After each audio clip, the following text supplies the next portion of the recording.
Right, so we, of course, No have messages for you, Commander. no messages, as Kelly was just saying. But other than that, taking a quick look here, you may have remembered that before we started that suicide mission, I was doing a little bit more planet scanning than you might have expected us to be doing at this stage of the game, especially because, well, we had seemingly purchased all the things we said we wanted to purchase at our research terminal. And so, well, Lids, why would you bother to invest in getting resources when you're never going to use them?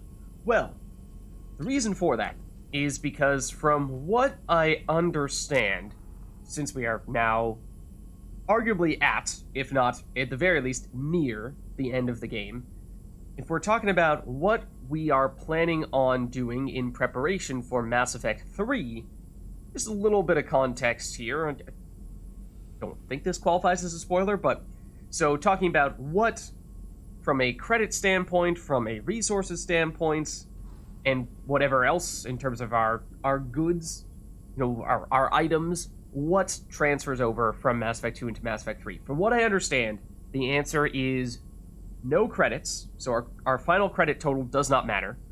And as we were saying a little while ago, we don't really have anything else we want to purchase at this point, other than maybe some collectibles from one of the shops at the Citadel. I think had a bunch, but I mean, that's not really all that high on my priority list right now. But although credits do not carry over, to a certain extent, resources do. Now, not exactly one-to-one, so I won't go into super specific details in case you're not familiar with the way in which Mass Effect 3 works if you've not yet played it. So let's just go as far as to say that we may still want to load up a bit on resources before we finish the game, so that we can maximize the benefits out of those as we begin our Mass Effect 3 playthrough relatively shortly. So that is why we may still be looking to do a little bit more in the way of planet scanning here. I think our target may be, and I'm not 100% certain about this because I didn't have a great source on it, but I think we might be looking for, in total, about 100,000 of all those 4 resources collectively. And so we're pretty darn close here. Granted, now I am stuck in mental math territory where we have what? Like 73,000 between Palladium and the Iridium.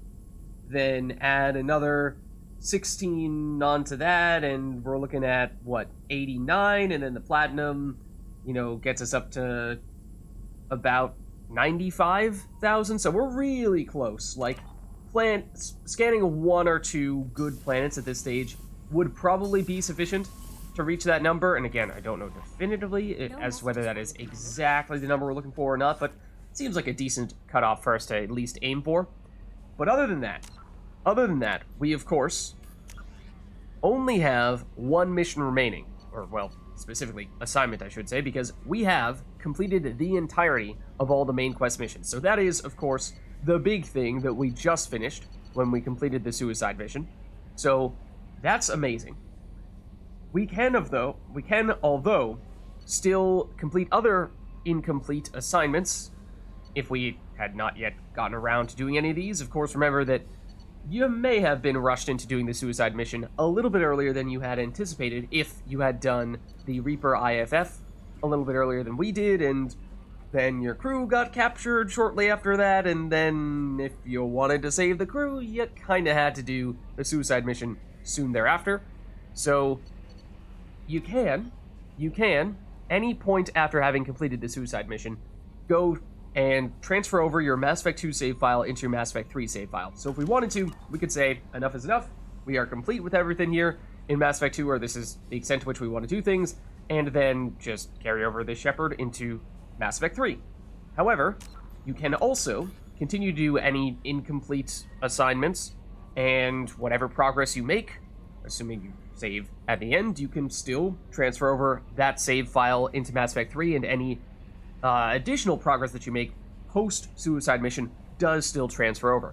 So that is why it's perfectly fine for us to be doing Arrival now, and that is why I was saying very early on that as soon as Arrival popped up as an option, we're gonna try to delay this as much as possible, and we are truthfully making it be our final mission. So that is what we have planned for today. Of course, Arrival, I believe, initially becomes available immediately after Horizon, but the reason why we did not do it immediately after Horizon, or any time in between then and now, is because I think it is, in many ways, the more natural transition between Mass Effect 2 and Mass Effect 3, even more so than the suicide mission that we just completed. So, with all that being said, let's jump in here to our map. And okay, interestingly, so it takes us back to the Sarabarik system where we went through that Omega 4 relay, but we do not remain on the other side of the Omega 4 relay in the center of the galaxy. Actually, I'm kind of curious. Yeah, it's not like we can just casually pop on through here again. It's like, hey, what if we just wanted to pay a quick little visit to the collectors again? No, we will not. We will not do that. So, let us see. Let's just take a quick look at our resources here. Oh, not at the mass relay, though. There must be. Oh, there it is. Right past it, the fuel depot. You're the one I'm looking for. So, as I was saying, we don't really care about probes. Or rather, we don't really care about credits. So we can buy more probes, and we don't need to worry all that much about, are we wasting monies here? Because at this point, as we were saying, since I do not believe that money transfers over from Mass Effect 2 into Mass Effect 3, we can spend pretty much everything, and it won't really matter. I mean, we could even go to the Shadow Broker base and see if we happen to pick up any resources there, because remember, there is that supply drop that we get in between every mission, and it does cost a little bit of monies to get to the Shadow Broker base just because it's a bit of a trek, so it means you're probably going to have to refuel at some point in time, and it seemed like we were doing pretty well on a resource standpoint a while back, and so we kind of stopped doing this. But since we do, in fact, need just a little bit more in the way of resources, perhaps we'll take a quick stop back off here. I think we've done everything else over there. Of course, we have made many trips here in the past. And we might have even said previously that we were expecting that one of our previous missions was going to be our final mission, or final visit, I should say. But, and tell you what, I mean, we could even... Why don't we'll get our supply pickup over here, and then we'll see if that happens to be just a humongous chunk of resources, and we've already reached the 100,000 mark collectively across the 4 main categories, then maybe that'll be all. But if not, then we could spend some monies to check out the survey information and get a more definitive answer as to where some good planets for resources might be. Let's see, so it is 2,500 platinum. That's actually quite good. And with that, I think we are very, very close, but I don't think we're quite there yet. I mean, at this point, we do still have one other system to go to where Arrival takes place, and so we could probably just go over there, and I assume there are other planets there that we could still scan, and even if they're not amazing, we could probably still scrounge around enough resources to reach the mark we're trying to reach. But I don't know definitively, because, well, I've never done it before.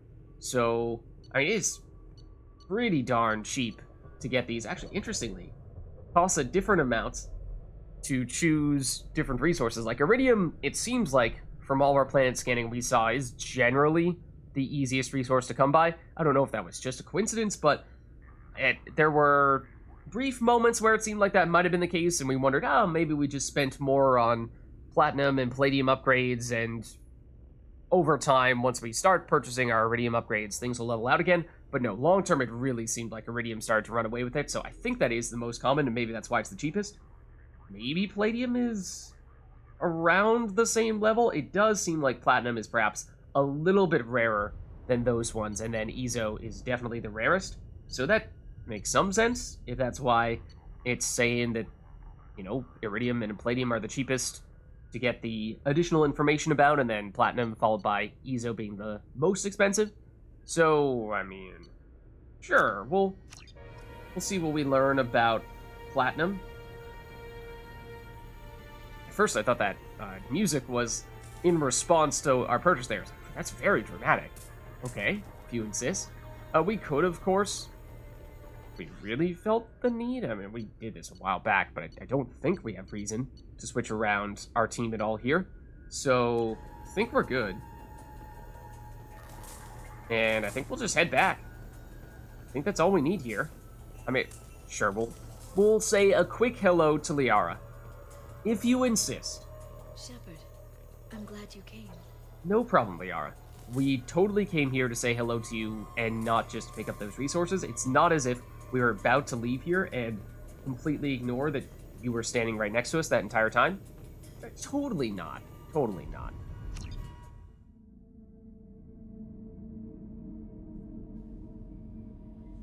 Okay. And so, now we will head on over. That was disorienting. We will head over to actually do a rival. So, the mass relay is back over here. We have no fuel. An emergency FTL jump is necessary to reach a fuel station. I did not realize that. I kind of just assumed we had fueled up before we went out to the Shadow Broker base. But for what it's worth, that is the first time we've ever done that in Mass Effect 2. If you do ever run out of fuel, then it will automatically teleport you back to the system that has the fuel depot in it. And so, yes, you saw us driving back, but I was not able to control that. The game was just on autopilot taking us back, and it looks like we actually take a penalty to our iridium. So we might have been looking fine from a resource standpoint until that happened. But I'm afraid we do absolutely need more fuel here. Well, I mean, I suppose there's a non-zero chance, there's probably a decent chance, that we will find the planet we're trying to go to, wherever Arrival is in the starting system. We may not even need to travel out of that system at all, but just in case, we'll load up here. As we were saying before, our credits don't matter all that much at this stage. But, you know, perhaps, at this rate, we may actually need to do slightly more scanning. Like, this planet is good. We've obviously done some scans here previously, but, like, maybe just to make up for the silly little running out of fuel penalty that we got. I think it was for iridium, technically, but sure, we'll grab a little platinum to try to make up for it. That was, what, like 1,600-ish? That's actually not terrible. That's actually a pretty solid source of iridium. This might single-handedly make up for the penalty that we got. I thought it was something on the order of 1,600 that I saw, but I only saw it at a glance. Because it's probably going to downgrade it? Oh, no, it's still considered good. And that's EZO and platinum. If we do this, I can maybe get platinum up to 10,000, which I'm not sure if that really matters, but... Probe launched. Huzzah! Still considered good? There was some platinum here. I mean, like... Gotta be pretty close to that number we're looking for here, 100,000. Oh. Maybe we go with palladium. That might be the highest source we're seeing here. Launching probe. I think that'll probably suffice for now. Let's see, like, we're at what? Between iridium and palladium, that puts us at about 87,000.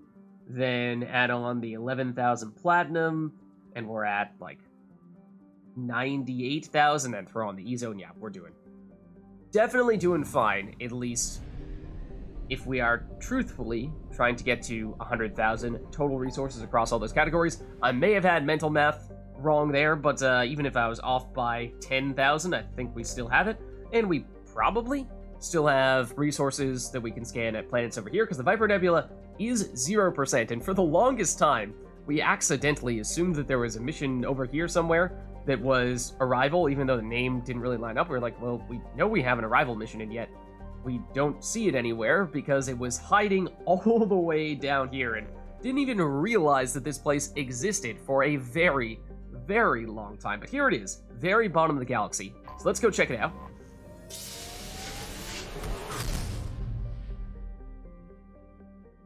Okay, so yes, there is the red boundary here, which I assume, this might be the only place we've ever seen that, but I assume that means that, yes, there's no additional places outside of this area. So it's just the Bahak system. And there is the place we are looking for, before we actually go to that planet, we'll check the other areas out. We'll see percentage-wise if perhaps we might actually have something in this asteroid belt over here. We can probably put 2 and 2 together using some mental math skills there. But, of course, we can also get a little bit more resources from these planets if we feel like that is something we'll still need. So we have Zuta, a hydrogen-helium gas giant with very interesting coloration. Zuta is home to infrastructure that gathers helium-3 as well as military space stations that supply and protect the resource. So that would suggest that there are people that are living or have some kind of business in this general area, even though it's seemingly out in the far reaches of the galaxy. Spy satellites are in abundance here, watching for undesirables entering the system or fugitives fleeing it. Yeah, I mean, that would seem as though people would only set that stuff up if there was a reasonable number of people in this area, right? ED's travel advisory, the Batarian hegemony. So, worth noting that this area, of all the places we've been to thus far, is the closest to, I believe, the local cluster, which is where Earth is. So that was, this place is pretty far off in the bottom corner of the galaxy, yes, but if you think about the connect the dots we were playing before that led us here, I think the one that was closest to this was the local cluster, again, the place where Earth is. But, notably, the species that is generally considered to be the physically the closest, or geographically, astronomically, the closest to humans, at least in terms of home world, is the Batarians. And so that perhaps explains why this may be the Batarians who've set up shop around here. So the Batarian hegemony, which is the overarching Batarian government, considers any presence of Alliance military vessels in Batarian space as hostile. Also, the Batarians hate us. In large part because we are neighbors, and they blame us for taking all of the planets that they think ought to belong to them. The Normandy SR-2, while an independent vessel, strongly resembles the Normandy SR-1, an Alliance ship. Use of stealth systems is highly recommended. Okay, so, yeah, we may not have that many friends in this area.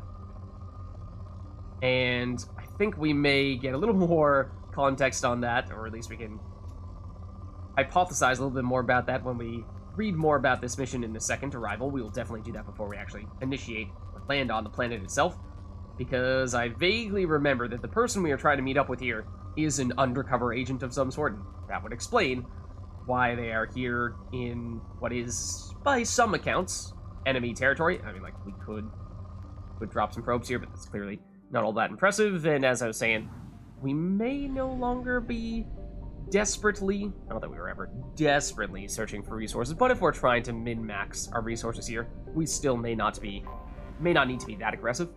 Then we have Ermola, a hydrogen-helium gas giant. Ermola is home to infrastructure that generates both helium-3 and antiprotons. Both sources of fuel are restricted to hegemony ships. Again, that means the Batarians, forcing merchant vessels to dock at Zuta to refuel before their journey. A sizable naval station is stationed at Ermola, its ships guarding the installations from enemies without and within. From without and within? What you mean? In and outside? I don't know. As with other planets in the system, spy satellites are ubiquitous. ED's travel advisory. The Batarian hegemony considers any presence of Alliance military vessels in Batarian space as hostile. The Normandy SR-2, while an independent vessel, strongly resembles the Normandy SR-1, an Alliance ship, so use of stealth systems is highly recommended. And in this case, it is once again a moderate resource planet.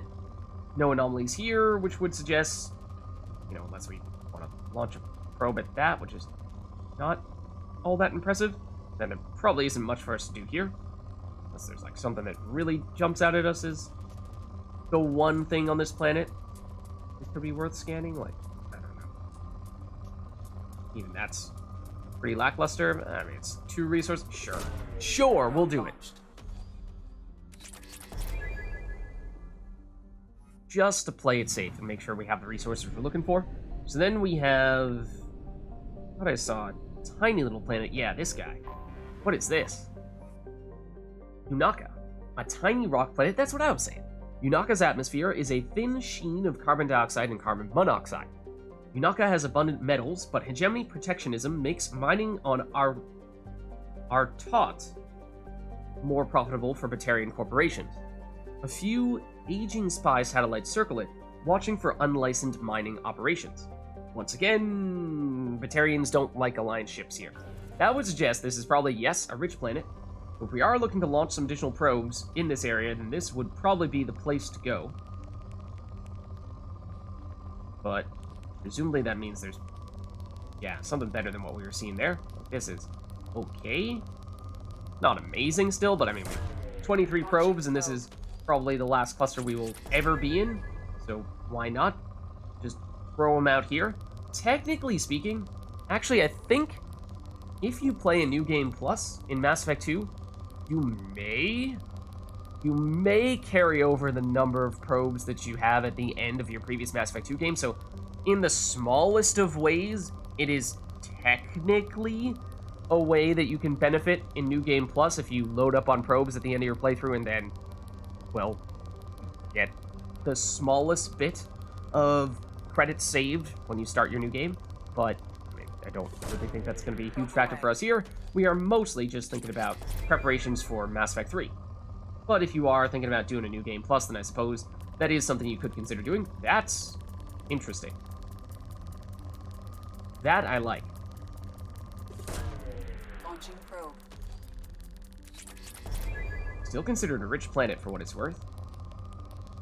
So I mean, yeah, we're just gonna throw probes out here, pretty much right and left, because we don't really care about the probe count at the end of our game. We'll be fine. Don't worry about it. Don't worry about it. We're just gonna launch every probe in existence, because we maybe want to show the Batarians who's boss as they try to exclude all these humans from their amazing resource-rich planets. Probe launched. Now it's poor. Okay. Wait, did it say good then, or what? Did it still say rich? Because I might not have noticed, but it for a second there I thought it went straight from rich to poor, which is pretty dramatic change. I mean, granted, you saw how many resources we got with that most recent scan there. So let's see, we have this planet, and that would presumably get us to 80%, then that would mean that our thought here would get us to 100%, so I think that means we can conclude there is probably not anything in this asteroid belt out here. Let's go with this little planet in the interior of the system, and no anomalies here. It's Klogon, a hothouse planet with a thick atmosphere of methane and ethane. Klogon has been left relatively untouched by the Batarian hegemony. As with many Batarian planets, spy satellites circle it, watching for pirates or other enemies of the state who come by the planet to discharge their ship's drive cores. Once again, the warning from EDI that, hey, be careful around here, and this planet is moderate, so, you know, probably not gonna expect much here. I mean, that's actually not a terrible source of platinum, so, like, I suppose why not? Probe away. And then we'll probably call it there unless we feel super inspired by the other things that we're seeing. But it shouldn't really matter at this stage. I think we have definitely, at least based on my understanding of what number we want to have to maximize the benefits carrying over resources from Mass Effect 2 into Mass Effect 3, I think we are fine. But before we check out this Aratot planet here, let's first double check what the deal is with this mission we are about to do, Arrival. So, let's exit, and let's read back up on our journal here. So, assignments, Arrival. So, originally this was Mass Effect 2 DLC, but now in Mass Effect Legendary Edition, it's just rolled up into the base game, and I never got that DLC, so I've actually never played Arrival, so I'll be going into this one blind. The only thing I really know is I have a vague sense of what we will want to do to prepare ourselves in terms of gear and squad selection, heavy weapons, and stuff like that, but that's really it. So, Admiral Hackett has asked Shepard to infiltrate a Batarian outpost and rescue Dr. Amanda Kenson. So yes, infiltrate a Batarian outpost. That explains, in large part, all these warnings that we've seen from EDI's messages about planets saying, hey, Batarians hate everything human. And so, you know, you gotta be careful around here. So we gotta infiltrate and we gotta rescue Dr. Amanda Kenson. Kenson is a deep cover operative, so yes, she is basically a secret agent and scientist who claims to have proof of an imminent Reaper invasion. That, of course, sounds very relevant. We just took down the Collectors, but we, of course, understand now that the Collectors were basically working on behalf of the Reapers. And so maybe we settled the Collector problem, but it seems like the Reapers are very much still existent and very much still a threat. Let's see. So check the private terminal, check your private terminal for a message from Alliance HQ, which presumably we did a while back. And then now, of course, go to Aratot. Travel to the Batarian outpost of Aratot, in the place where we are, to break Dr. Amanda Kenson out of prison. Okay, so apparently she is imprisoned, presumably by the Batarian, since this is in Batarian space. And so I guess we're gonna have to find a way to sneak in and be a bit of a secret agent ourselves. Yeah, we did something kinda like that for Kasumi's loyalty mission, so we're totally an expert on this stuff, right? We're totally prepared. So before we do so, though, why don't we just save, just in case, and then we will commence. So let's see. So Aratot, like Mount Everest inside an oven, was how John Grissom described Aratot while on a fact-finding mission to see if the Garden World was worth contestation with the Batarians. Yeah, Grissom Academy? Is that the same Grissom? I don't know. We'll see. But, his team and that may or may not be something we'll hear about later on, but we shall see about that. His team ultimately decided that the planet's air pressure and oxygen content were too low for large-scale human habitation. Undeterred, the Batarian hegemony colonized the planet's polar regions and began an extensive terraforming effort with cyanobacteria and invasive plant species. Sounds like what theoretically humans would need to do to Mars if humans were to try to actually colonize Mars. Now, in Mass Effect, I think there is, at the very least, extensive research outposts on Mars. Not sure if there's really full-blown cities on Mars, but that's kind of an interesting one, because that is basically exactly what I did my college thesis on, just for Mars, not Aratot.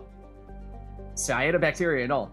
So Alliance Intelligence has confirmed that the colony has several Batarian military installations, which are too close to human space for the Alliance comfort.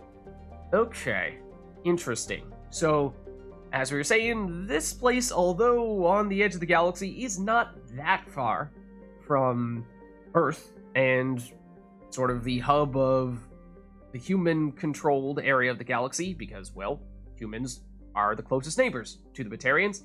So let's see. Once again, we have the travel advisory from Edie, and so it seems like this was perhaps sort of in a little bit of no man's land, the Wild West, close to both the humans and the Batarians, and so humans were scouting it out, trying to figure out if it was worth trying to colonize the planet and presumably get in a fight with the Batarians in doing so, or if we should just leave it to the Batarians because it wasn't the right fit for us. So, let's see. It has a pretty thin atmosphere, half of Earth's atmosphere pressure-wise. It is hot, 55 degrees, and a little bit light on gravity, but let's see, the population... Oh. So it is a Batarian-controlled planet, so that is presumably why we see estimated population of 90,000 free, 215,000 other. And by other, I have to imagine they mean slaves. Because Batarians are, they're kind of big on the whole slaving thing. Both, basically capturing people, holding them in prisons, and then selling them for a profit. That's kind of what they do. So, alright, well, we're just gonna have to break in and find a way to rescue one of those 215,000 slaves. So let's do it.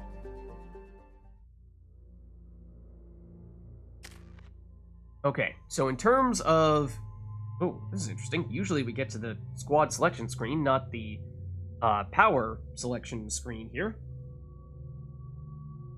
Not sure if we should read into that at all. But anyways, We have 2 points remaining here, so I mean, theoretically we could put 2 points in cryo ammo if we really, really wanted to, but for the most part, these are just 2 useless points. Yeah, we don't even have the option to switch to anyone else at the moment, so I don't know, maybe that means that, at least at the beginning here, we're going to be going solo. Or maybe that's why we need to be super stealthy, or maybe that's one of the things we need to do in order to be super stealthy, is we can't have a big group of 3 waltzing around all over the place. We'll just catch too much attention. I mean, then again, we've got Kasumi, right? She's a ninja. She's a stealthy thief. They'd never notice her. She has a tactical cloak. Anyways, I suppose maybe it will be just us here. Then in terms of our weapon setup here, so I think our best plan here might be to just take a well-rounded setup, basically. Just be prepared for anything, especially if we truthfully are the only ones who are going to be here for the moment. We want to make sure we can handle armor, shields, and barriers. And so the Matic is good for armor. Get the Plasma Shotgun is really good for shields, and is, I think, also decent against barriers as well.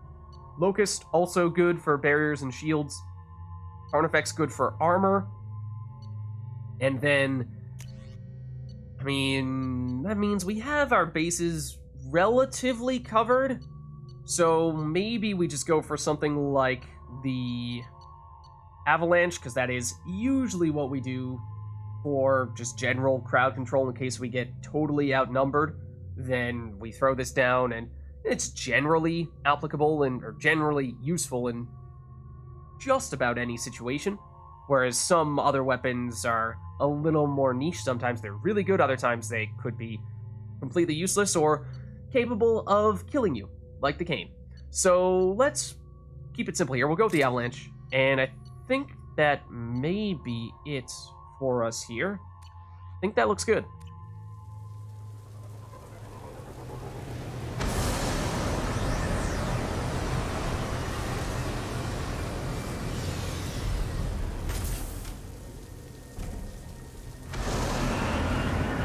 Still think this helmet looks so silly. Alright, let's see. So we gotta rescue Dr. Kenson, as we were saying before, infiltrate the Batarian outpost. Okay, so it's arrival, of course. Admiral Hackett asked Shepard to infiltrate the Batarian outpost and rescue Dr. Amanda Kenson. Kenson is decooperative. We were reading this part before. Don't think any updates here. But now we need to rescue Dr. Amanda Kenson. Infiltrate the Batarian outpost to break Dr. Kenson out of prison. Okay, so I mean, at the moment, yes it is, truthfully, just Shepard and only Shepard. And maybe it'll be that if we successfully rescue Kenson, then she will join us and she'll be another squad mate. I don't know. Maybe just need to get further along the mission, and for some reason then we'll be able to get our usual squad mates to join us. I'm not sure. But as I said, I have never played Arrival before. The only thing I do know is that we should be prepared for pretty much anything here. But that's pretty much it. Otherwise, I'm going in completely blind. Let's see, we have power relay. We can cut that power, which... Let's examine the door first, maybe, but that might be a way for us to break in. Oh. Let's save. We didn't, attract their attention by knocking on the front door, did we? So, I believe there are upgrades and what have you on this mission. Much like we've seen in other missions, so, you know... I may not catch all of those because, like I said, I've never played this one before and I'm going in blind, so treat this if you are playing along with us and using this as a guide. Let's just say, I am as new to this as you in that situation, so do not treat this part as a reference tool in that case. So, let's see. Okay, yes, apparently cutting the power gets us in here. Kinds of enemies? I mean, tell us the objective is this way. And I'm assuming that since we are theoretically trying to infiltrate a base, that we want to try to, keep ourselves unnoticed for as long as possible. Let's, before we forget, throw on our ammo on all of our weapons here. Because I basically did forget.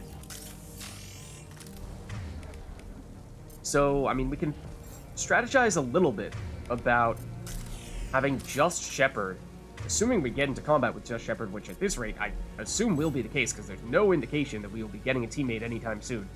So that means that from an ability standpoint, we are probably going to be more reliant on abilities like Pull to disable some enemies, because this is our best crowd control option.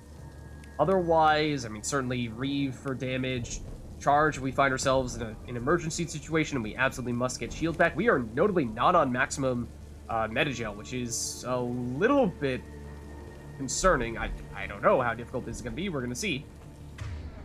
Let's see. Direction is it taking us in? Looks like down here. Let's see first. Yup. We have, oh, some Iridium. Okay, so speaking of, oh, that looks like a Baron. A very dead Baron. But speaking of resources, we get some there. And as I was saying, there definitely will be some forms of upgrades here. And resources and what have you. That looks like a live wire in water. We should definitely not touch that, but can we make this bridge a thing? Okay, no, seems like there's a malfunction here somewhere. We might need to fix. And perhaps by going down here, we can do just that. But yeah, I was just going to say, I feel like if there were a place for us to encounter our first enemy, I feel like this would be it. And I am seeing that mark there. Okay. Batarian War Beast. I was going to say it looks like a Vorcha to me, but no, it has a bit more of a special name than that. Oh, I really thought we were on the... Baron. The Batarians must send their prisoners down here to die. I have to find Dr. Kenson now. Okay. I was going to say, I really thought we were on the... Okay, apparently we're doing shockwave now. I really thought we were on the Keth Plasma Shotgun, because I was just holding down the fire button. I was like, oh, okay, apparently we're just repeatedly shooting them, not charging up a shot. So that's another thing to bear in mind is we theoretically could run out of ammo here if we're not careful, because we can't just hide in cover and have our opponent shoot people. Or rather, have our teammates shoot people. Okay, that seemed to work. Yeah, now we have an intact bridge. Anything else down here before we carry on? Like, can we go down this way? Doesn't seem like it. Even though it kind of looks like there's an area down here. I wonder if we might end up doubling back there at some point. Don't think there's any other resources or loot hiding down here, so let's carry on and cross that bridge we just created. Quick check to see signs of enemies. Not at the moment. So this is the thing where I was saying, like, kind of curious to see if this kills us if we step on that. But that might not actually be a wire. That might be a pipe. We are not dead. Kids, don't try that at home. Still no enemies, but definitely more signs of dead Varen. So at least at the moment, that is perhaps the type of enemy that we should be expecting most. They are kind of problematic for one person because usually they come in significant numbers and they charge very quickly. So crowd control is the biggest issue with them, and that is a Varen right there, who is apparently walking away from us right now. But we don't have a lot of crowd control with just us.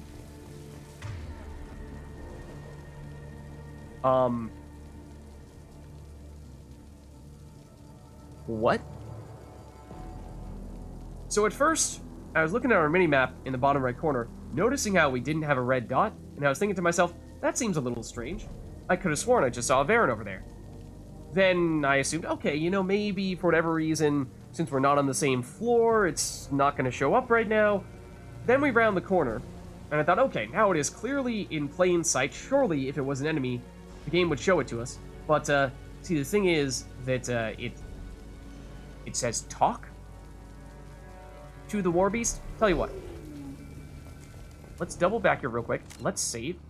We cannot save.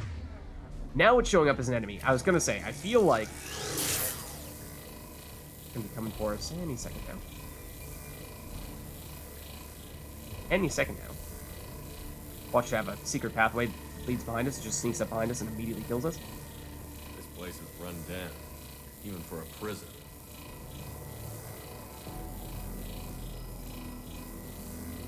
Where did it go? Can't look at our mini-map when we have the shot charging up, so I could not check to see if that guy was actually advancing on us as we did that, but Now, we can't save now. This looks like every single secret agent movie ever, where you touch those laser dots there, and you know, you set off the alarm.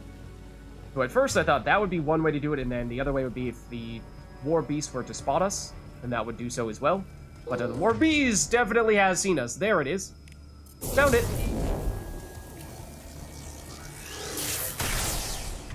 So, like, is it gonna raise the alarm on us? So I think we want to try to make a point of not using our weapons if we can. But wait for this guy to come back around, because it looks like he is. There we go. So we could review again, but this is what I was saying before, is I think few and more pull is going to be significant. And then we maybe just punch you to death.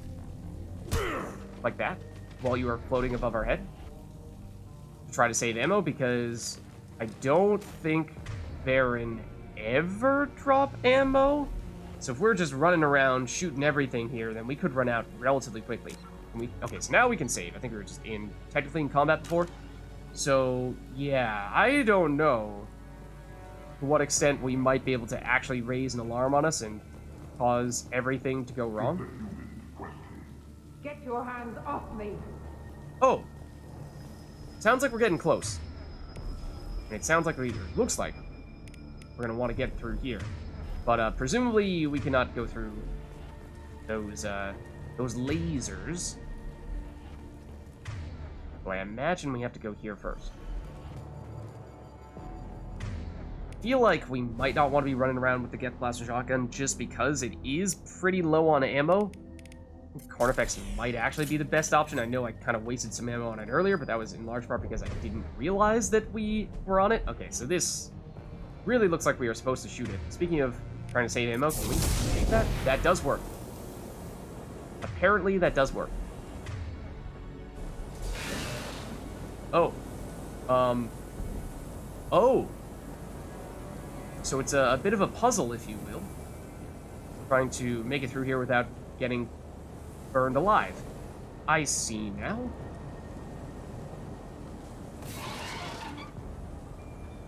That is insufficient, but if we... Oh, we can go down this way. Okay, there's a door over there. There's the... I was gonna say, so the minimap in the bottom right corner does point us in the direction of our objective. Does it just totally spoil things and say, oh yeah, if you want to turn off this fire, then you go this way? And it does kind of seem like it does that. Hold on. Okay, so we do need to get rid of the War Beast armor before we can lift it with a pull. But we gave ourselves just enough time to do that. That should be kind of hilarious if we could burn into the... Oh, what? Fire? Take that.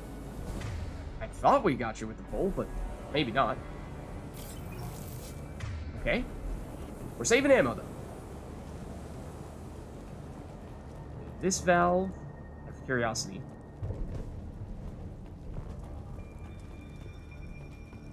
Is there anything beyond here? Because there is. Also another red dot I'm seeing. So it seems as though it's perhaps on the other side of that. Yeah, I'm wondering now, like, I was thinking, you know, maybe if I were a devious game designer, I would, in a situation like this, make it so that if you deliberately do not yet activate this, then you might find some hidden loot behind here that would be blocked off if you were to immediately activate that. Then I saw this door, I was like, okay, but maybe this is the correct direction, and it looks like it is. So now I'm second guessing myself. So let's try that and just see what happens here. Yeah, the game is still trying to take us in this direction. That leads me to believe that is the quote-unquote correct direction. But maybe...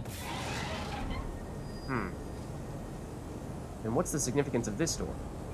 What if we do that to turn one of these guys off? What if we double back? Is there a way for us to ideally not fry ourselves, but still make it through here with this turned off? It doesn't seem like it. Unless, like, we have done so many different weird combinations that now this works. Okay, let's save just because we have been doing some crazy combinations here. So this would be, in this case, a situation in which I would expect there to be some additional loots in here. And maybe that is exactly what we have. So we have a personal log. Humans are scurrying like vermin out in the asteroid belt. Is anywhere safe from them? We should arm a mission to flush them all out. So there's a good sense of the general Batarian thoughts on humans. We should get rid of them. We should flush them out. We have a few different places of technology, or a locker, and then technology over here. Let's see. The locker has a little bit of credits. Sure. Then the technology, Use this. ooh, is heavy weapon ammo. So, yes, it seems like this is definitely a place you could very easily just walk right on by, and, I mean, you might just not even realize you can make it through the fire over here. As I said, we basically just deliberately pulled some gas valves here and there until we got to an unusual combination, and then apparently that was sufficient to open up the way. So now that we are about to actually head into what is the main area, let's save and see what this is all about. Okay, there is an enemy up here, in theory. Is it going to be a Varen? Because at this point, I feel like it looks like we are now actually in the main section of the prison, whereas before it seemed like we were kind of just going through the sewers. So that would make me think we might start to see actual Batarians at this stage. Because that's what it sounds like here. Wanted to slam an asteroid in the mass relay. Can they even do that? What difference does it make? We fought. It might be referred to us. Okay, it seems like our main objective is in this direction. So what if we deliver... Oh, I thought this was a door. I was like, what if we deliberately just go here first, just to see if maybe we run into those guys? It really sounded like they were coming from right through that door. It's not a door. That is a door. Anything else up here besides some good old-fashioned reading material? Doesn't seem like it. So... I mean, the red dots are over there, so they might be around this corner.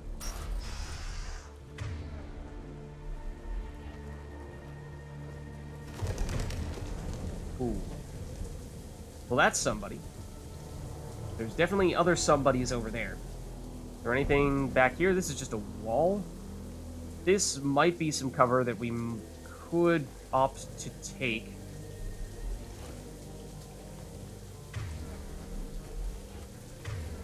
That, I'm assuming, is the enemy that we see on the far area of our map. Looks like that is more or less the area we are trying to get to. And then, in order to actually get there, I can't tell if there is a pathway through the middle like that. There might be. But my guess is that's going to be overrun with enemies quite quickly. Whereas our alternative route might be to go down to the left there, which seems to be the place where it sounded like there were two Batarians. We can kind of see two of those red triangles over there. But might be a little bit less likely for us to get overwhelmed by reinforcements. That is entirely a guess. Did they notice us? No. Oh. Ooh. Interesting. Very interesting. So I don't know to what extent this is actually a stealth mission, because it certainly at least is giving some indication that that may be a factor. And so, you know, is our primary objective here quite literally here to just never get spotted? Or is it just, you know, try to avoid being spotted whenever possible to minimize the number of enemies you fight, but it's mostly just a matter of that'll make things a little bit easier for you? Or does it quite literally make zero difference, and no matter what you do, you're always going to fight the same number of opponents? I don't know. We're going to see. Still got it down. Like, are these guys going to set off an alarm if we attack them? Because, of course, the Baron that we fought previously were not sentient, or at least incapable of communicating with the actual guards.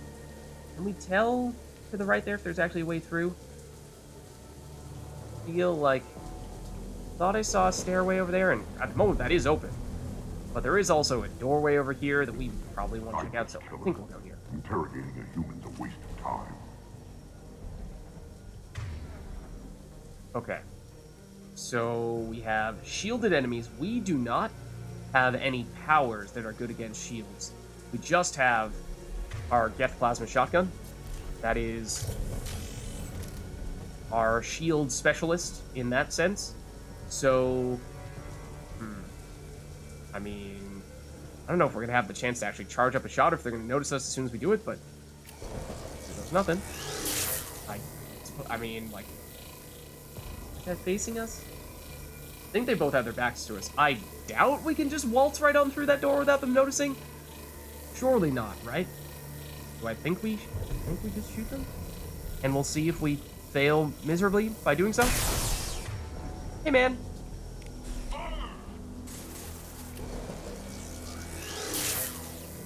Well, they have grenades. This is good to know. That also missed, for what it's worth. I would like to punch you. That was a surprisingly effective punch. I did not expect that punch to work so well. We've never really been focusing on the melee damage, but perhaps we've been packing more than we were giving ourselves credit for. Okay, so this is one reason, it seems, to go back in this direction, is you can get a little more monies. But is there anything through these doors? And also, after having gotten the attention of those guards, does that mean we're now going to get swarmed by other guards? Not sure, but we do have this room here. Is this just going to be a prison cell? It does kind of seem like that might be the case. Oh, there's a locker over here. Somewhere. There's a door over there as well. Where was that locker? There you are. More credits. It does seem like there's a lot of little sources of loot. This gets us up here. So this is one of the places we saw before where there was that, laser beam over here. Quick check, see if any loot up here. I don't think so. We did see an enemy that popped in and out through that door a little bit, or at least was originally outside and then came back in, so don't know. They might make a reappearance. Trying to be thorough here, though, just make sure we're not missing anything in case there might be other things hidden around here. We saw, of course, there's some iridium. We saw some of that previously. We saw a heavy weapon ammo upgrade, so those are the types of things that if you do Arrival earlier on, you would presumably want to make a point of collecting. At this stage for us, it's not a huge deal because we've done everything else, and we've made a point of collecting all the resources that we feel like we were going to need in our playthrough, carrying over into Mass Effect 3, but, in the interest of getting the most out of our Arrival experience, we'll try to make sure we're doing everything we can, pick up all that stuff. Okay, so I think now maybe we just drop down here. Oh, I thought that was a stairway for a second. Okay, I guess this is where we go. So yeah, could we have just waltzed straight on through here when there seemed to be an opening? No, there is a wall here. Okay. We save right now, we can. Okay, let's do that. It does seem like perhaps those enemies we saw previously are going to be on the other side of this door. So like I was saying... Oh, when did we get ammo? I was going to say that maybe when we took out those Batarian guards, but our only real anti-shield option is our Geth Plasma Shotgun. Thought there were enemies here, but again, I cannot check our minimap without actually firing this thing now that we've started charging it up. No way it would work. We ain't getting damage much less destroyed. Those two will do anything to us, I swear. We have to make this one an example to the other. We can't respond kindly to everything. So it sounds like there's a relay in this area that for some reason the humans, and probably Dr. Kenson, I imagine, was trying to destroy, which is not something that we ever hear about anyone trying to do. So that does seem strange, and the Batarians are taking that as a sign that the humans are, trying to attack them, which is perhaps understandable. But yeah, so our Geth Plasma Shotgun is going to be our best answer against shields, but it's really our only good answer against shields. Did see an ammo clip over there. We don't currently need it, but we may soon. I imagine they're probably in here. Hey guys, let's get the one that's a little bit further away first, or rather the one that's closer first, and then the other guy has... I thought I was charging a shotgun. Also, you disappeared. Oh, can you flank us from that side? You might be able to. Hello. You're dead. Maybe? Possibly? Possibly not. I'd kind of like to punch you. Seemed like that was an interestingly effective strategy. I would not like to be standing next to you when that grenade goes off, though. That is what I would not like to be doing. We totally got rid of all of your shields, and now you have them back, and for this, I'm not happy. Let's get our shields back, and then proceed to punch you. And that really looks like that is going to be a whole boatload of reinforcements coming through here. I assume?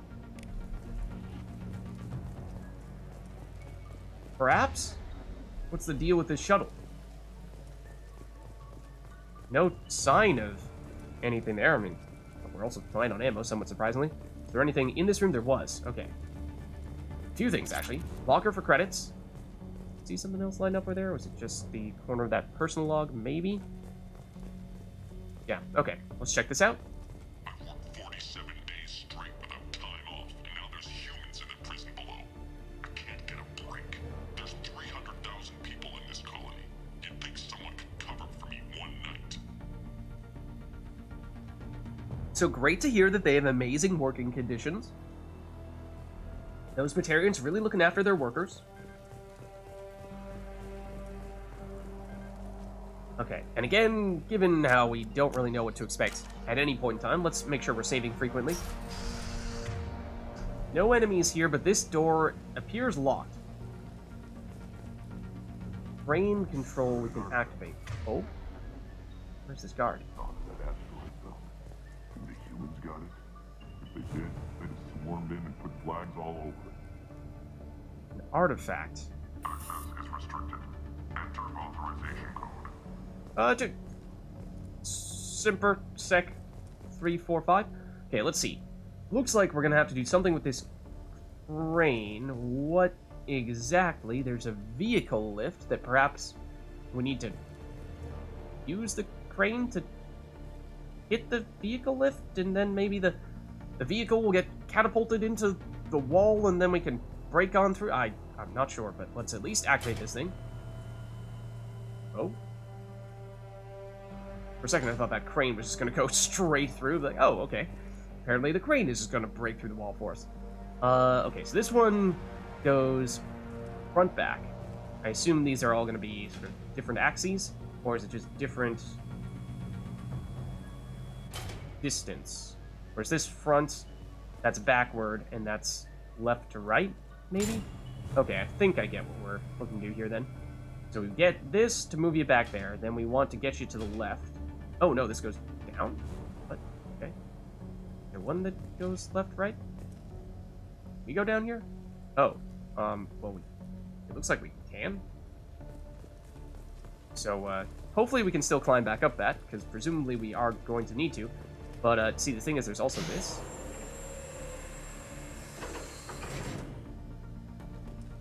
So... Okay, we can't fall down there. That's good to know. So now there's room for the crane to move, I guess? I don't know. I was originally assuming that we were trying to get the crane to interact with that stuff, or maybe we're getting the crane to pick some of those boxes up?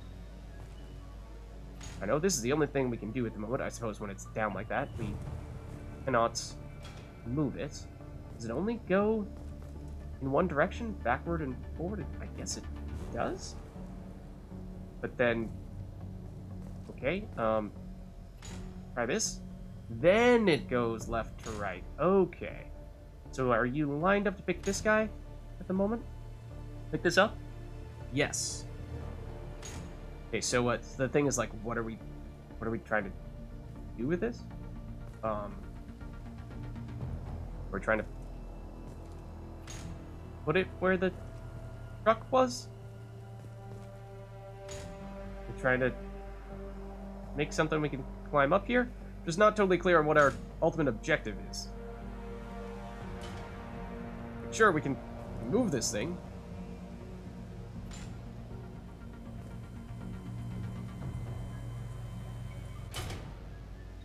We want to drop it here? Oh, never mind. Apparently not. Unless that helps us. I just don't really get what we're trying to do here. We have this that is locked. Okay? We have... I don't know, what did we still want to keep the... keep the truck up for a second, because originally I thought we were trying to do something directly with this vehicle. Originally I thought we needed to use the crane to touch the lift, vehicle lift, and that was all we needed, because I didn't realize we were going to be able to come down here. Obviously we can go down there. So now I'm wondering if maybe, if you could actually climb up this, Shepard, that'd be lovely, thank you. Now what I'm wondering is maybe with the vehicle up here, we load up the boxes and then we move it down for some reason, and then that gives us a way down below. Okay, that I think is probably the answer. That's too far. So what, this? And this just takes it back where it was before, right? Does it not? Yeah. Okay, so what if we do this? We move you a little bit further down, then we drop you. Like, that is... I didn't think that was lined up with the truck. Is that lined up with the truck? No, it definitely is not. Okay, so then, like, if we do... Okay, well, I thought we could just drop you there, and then maybe... I don't know. I don't know, okay?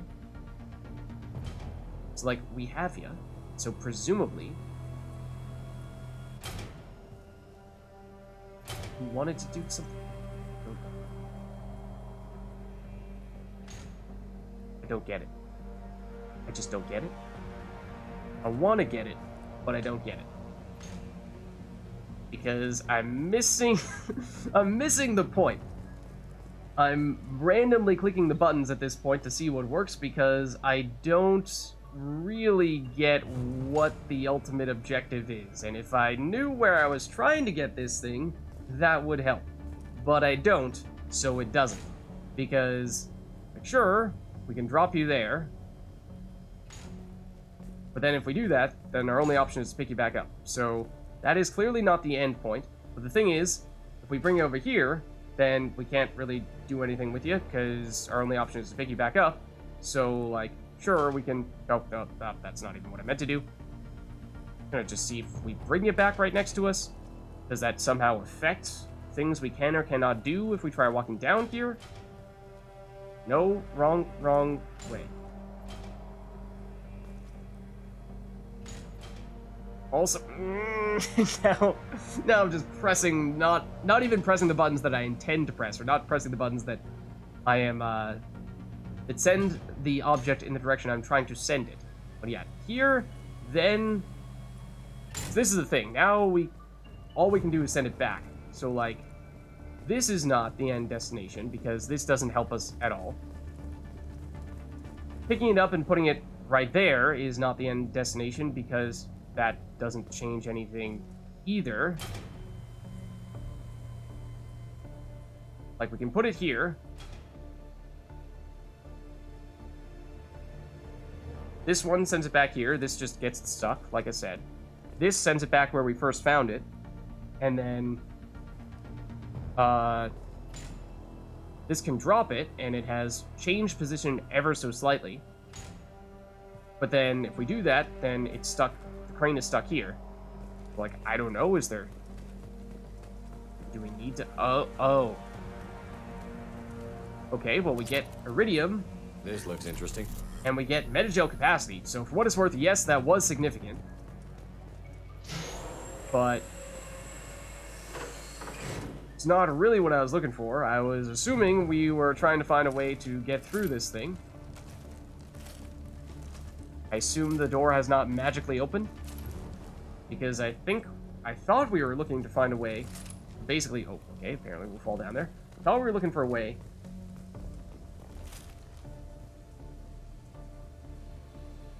to do that. So it turns out you can just drop down here and do whatever you want. You don't need to move those boxes, all those places. It does not matter. And then, I guess once we have gone down here, we may not have a way back up unless we can do a very creative hop on here and then activate the vehicle lift from here. I guess we probably still can in that case, so, alright. Nope. No, not load. Save.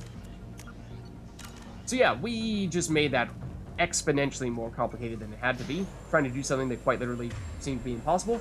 Alright, so... let's see. There's a door over here. There's...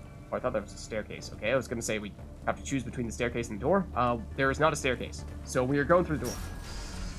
Signs of enemies. I am guessing that once again, you're going to be looking at... oh, I was going to say Batarian guards, although this looks a little bit more like the sewer area with the Varen we were encountering previously. Let's get more credits, and let's check this out. We picked up a message to the Alliance coming from somewhere in the asteroid belt. We listened to the feed until we discovered an operation run by a human named Kenson, smuggling engine parts and guidance systems into the system from Omega. We intercepted Kenson's vessel and took her and her people into custody. Interrogation has produced nothing but frenzied rambling so far. Okay, so as we suspected, it seems as though the person behind all the issues that we were hearing from the Batarians is in fact the person that we are trying to rescue, Dr. Kenson. So... how do we get through there is the thing?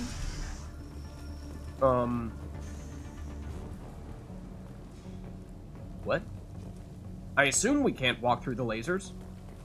Can we walk through the lasers?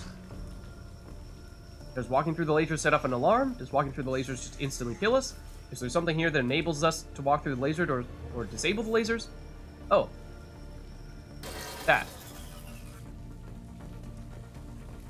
Once again, just making things a little more difficult than it has to be. If she doesn't talk, kill her. I think that's usually not what you want to do when there's one person that you really need information from. We also may have waited long enough to allow you to react, but then again, the angle was such that I'm trying to punch you. If you could let me punch you, I would have. Okay. There we go. Never mind the fact that we nearly died because I was trying to punch the guy, but I mean, we got him down to like 2 HP. So why not? Oh, okay. This definitely looks like someone who is being locked up and interrogated and could very well be the Dr. Kenson we are trying to rescue. So let's see. We have the security log over there. Before we do any of that stuff, let's just verify if there's anything else in the area. It looks like it's at least telling us that our objective is elsewhere. And we can... okay, let's go security log and then maybe listen to the intercom. The humans still won't tell us where their base is. No way we'll find it even if we have to scan every asteroid out there. I wonder if those humans actually found something. Our torture is too great if it gets that information out of them. Great insight on Batarian culture right there. Alright, so by listening to this intercom, it looks like, you know, in theory, we're trying to loop around and get in through that door. But, okay, they're gonna figure us out if we listen in here? I'll ask you again.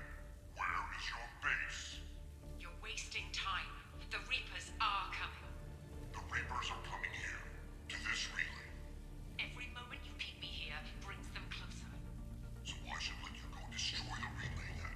Just destroy the system. Do what you want to me, Batarian. Torturing me won't save you. No, but it will amuse me. Oh, okay. So it sounds like from Dr. Kenson there, she's saying, Reapers are coming. That is sort of what it sounded like we heard from Admiral Hackett, was that Kenson was collecting some research that was going to send some very clear signs, apparently was proof that the Reapers were coming.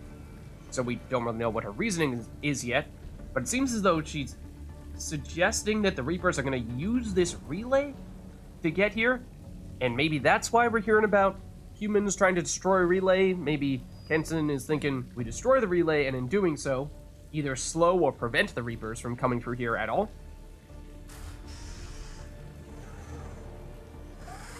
That doesn't look good. See the punching. What are you doing? Dr. Kenson, I'm Commander Shepard. I'm here to get you out. Commander Shepard? I'd heard you were alive. Hackett must have received my message. Oh yeah, and remember, we've done pretty much all of our missions at this point for the Elusive Man and Cerberus, technically. Now, some of them have sort of aligned with the interests of the Alliance, at least with regard to saving human colonies and taking out the Collectors, but this is specifically coming from the Alliance, and we are no longer an Alliance military member because, you know, we kind of died. So this is really our first time getting back into a full-blown Alliance mission, unless you want to count maybe some minor side quests. So we have to get out of here. We're not safe here. Can you walk? Oh. She is apparently a superhero. I'm fine. Just give me a moment. Also, I'm the We Hulk. have to go. Now. If we can find a console, I can hack security. Make us an escape path. Uh-oh. Then we'll find one. Go. Oh. Ready. Okay, so now we do have Kenson. So I was wondering if, given how we started with just Shepard, perhaps we would gain an additional squad mate later on, either one of our own or perhaps even Kenson herself, and it does seem like it is Kenson herself. Out of curiosity, oh, we can't access the squad screen. Maybe that's because we're in combat, but I was wondering if maybe we had points we could actually spend on her. Okay, so what does she have? She has Incinerate and Overload. That would seem to suggest that she is an engineer, which is nice, because we were just saying how we don't really have a great answer for shields, and Overload is a great answer for shields. So, let's see, where are you exactly? You're back there, which is, I can't really tell to what extent you have cover, but let's overload those shields. And then, if we can get a read through here, that'd be fantastic. We can't. We should have waited half a second, and then you would have popped out of cover enough to do that. Let's not do that, though. Now, let's hit you with the read. Okay. Then, while he's doing that thing, we'll hit him with the Incinerate, and the damage over time between the Incinerate and the Reeve should do the trick. But before we carry on here, just want to see if there's anything hanging out in this area here that we might loot, but no, I mean, just the, just the torture device and chair and what have you. Okay, so there is Kenson. Out of curiosity, no, still can't access squad menu. I would very much like to see what else she has going on from an ability standpoint, if anything, but, I mean, this is where we came from, I think, but that's blocked off. Okay, so we do need to carry on in this direction, so let's do so. Additional enemies, for sure. The cell block. There should be a security console here somewhere. Okay. So there's a locked door. That is probably the door that has the security console in question. Okay, we were saying earlier how we picked up a Metagel capacity, which is great, but we do not have maximum Metagel at the moment. There are definitely enemies on the other side of that door. I don't really think we are in desperate need of that ammo. What I would love would be if we could open up that door and then just actually be in cover, though, because I do think there are going to be enemies right here. Namely, you. Incoming! Okay. There is at least some cover here. Kenson, that's definitely not where you should stand. You could stand, like, right here. Got it. They do have grenades, and they may have just thrown one straight at us. So I'm a little hesitant to... Yeah, that's a grenade. Little hesitant to stand here. This might be the right time to charge. And Kenson, I know I just told you to get into cover, but maybe you run out of cover precisely now. So I'm going to charge this guy and really hope this doesn't trigger additional enemies, but trying to at least get ourselves into a safer spot. Right. Hey guys, you're dead. You're about to get charged, or somebody's about to get charged. Ooh, there are more people coming. Okay, that seems to have had a large enough AoE. Oh no, it just hit this guy. Okay, we might fall back now. Did we go through that? Because I really thought we were going to be able to go through that, and then we couldn't go through that. I wanted to fall back into cover so that we didn't get annihilated right now, but we may get annihilated right now. Especially if Shepard does not charge when I tell Shepard to charge, because it was kind of imperative that we do that in order to get our shields back, but alas, it did not happen. So, we'll resume. I think it's going to bring us back to right where we got Kenson. Yeah. So, I mean, it's just a nasty, small spot with cover, tiny bit of cover, that we charged out of to not get hit by a grenade, and paid the price for it, because then we couldn't get back into cover. So, in hindsight, maybe it would have been best if we just decided that we ought to tank the grenade, or, oh, pretty sure we missed that before. But either tank the grenade or retreat rather than press forward with the charge. This is a cell block. There should be a security console here somewhere. Yeah, okay, so that is locked. Same message there. Pick up the metagel. Okay, so yeah, this, I mean, it shouldn't be that complicated of a fight here, especially if we can kind of use this door in some ways as our cover. Like, if we fall back, does it close back up? It does, which is almost a good thing, because then we can wait for us to get our abilities back off cooldown and then just rinse repeat a bit. You don't have shields, so incinerate does work on you. Hold on. So now you're hiding. So let's incinerate and read you. Might be. Oh, that's a flashbang grenade that did apparently hit us. Somehow they found a way to squeeze it through that door. That hurt a lot. I don't know how much damage the grenade actually did to us, as much as it was staggering us. And we can still see you, for what it's worth. I think we'll be able to, yep, target you. For some reason the door is staying open. Kenson might be close enough to do that, so that's perfect. This is the situation I wanted to find ourselves in previously. But I didn't think we would be able to keep this door open.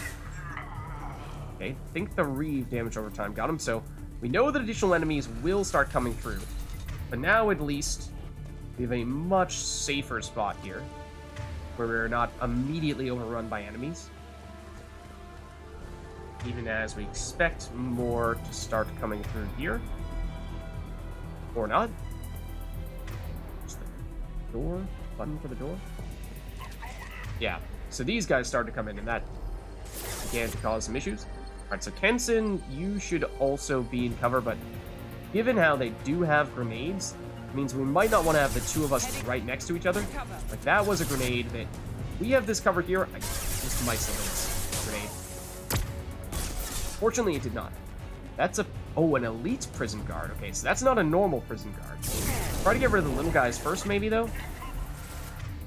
I'm trying to avoid using much of our ammo, although, granted, there's a lot of ammo clips that are dropping now, so we might be in better shape to do that at this point. Okay, two enemies right next to each other.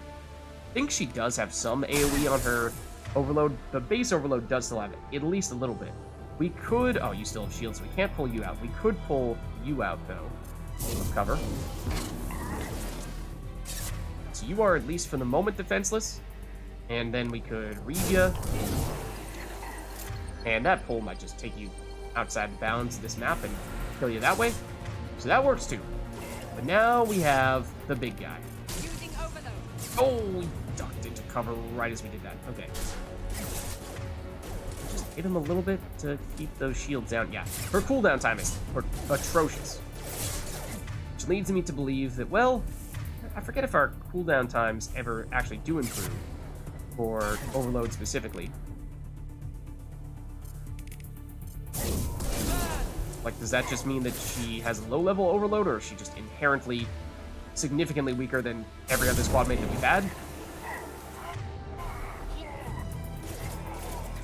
Hey, dude. I mean, we probably didn't need to do that, but we have enough ammo around here that sure we'll fire a single shot. Because, I mean, look at all those clips. Okay, so in theory, we are looking to go in this direction, it seems, but let's just poke around a little bit here. Yeah. At least our main objective is taking us here to that security console. So maybe we do that and then we'll carry on further in that direction. Yeah, now there's just ammo absolutely everywhere. Look at this room. This is cool. They know we're here. Keep them off me while I hack us a way out. Oh, dear. Ensign's health. Okay. So we probably would have liked to have saved before doing this, but I think we got an autosave. So I imagine we are going to have enemies flooding in from basically all angles. And we could get cornered a bit here, but also would love if there was some meter that not only showed Dr. Kenson's health, but her progress. Like, do we just need to fight and defeat a set number of enemies? Is that the thing? Oh, they are pursuing aggressive. Wow. Wow. Okay. Didn't really see that coming.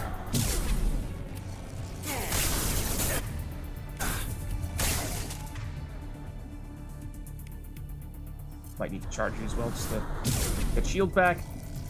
Charge this up. Shoot you in the face. Close the door we came in through. Keep them out. Okay. They're coming through that door in the back. Lock it down. Working on it. Door in the back. What exactly do you mean by that? Over here, apparently. Okay, that's one of them. Seems like they're coming in groups of 3.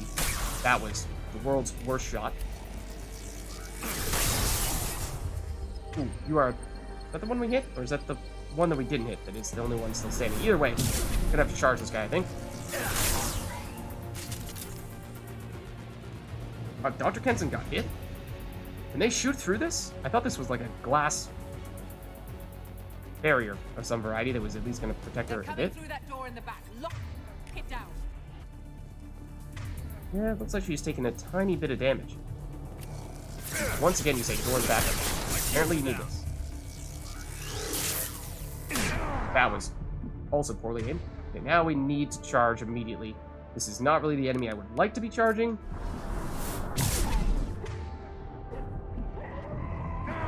That was also poorly aimed. Also, we don't have charge back yet, so we gotta do this immediately. Will Shepard have it in time? Yes, it seems so.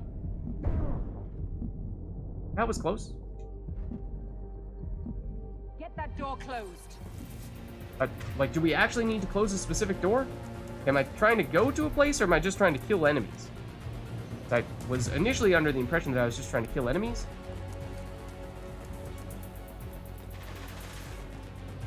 But maybe that is not the case. Maybe we actually do need to get to a specific location, although it seems like our objective may just be telling us to stay near Kenson, in which case maybe that's not true. Okay, well, this is atrocious.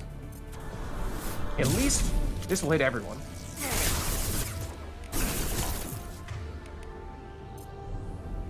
Please actually charge. Please actually charge. The enemy right in front of us. Please charge the enemy right in front of us. Oh my god, Shepard. How many times do I need to do this? Thank you.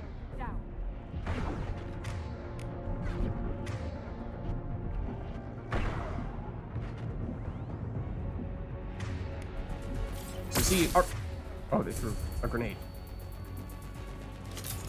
Like, our objective is telling us to just go to Kenson, it seems. Which made me think that that's all we're trying to do here. But now that they keep on coming back from this side, I feel like I'm mistaken.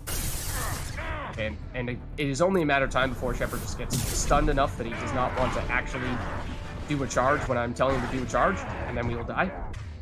And that's probably right now.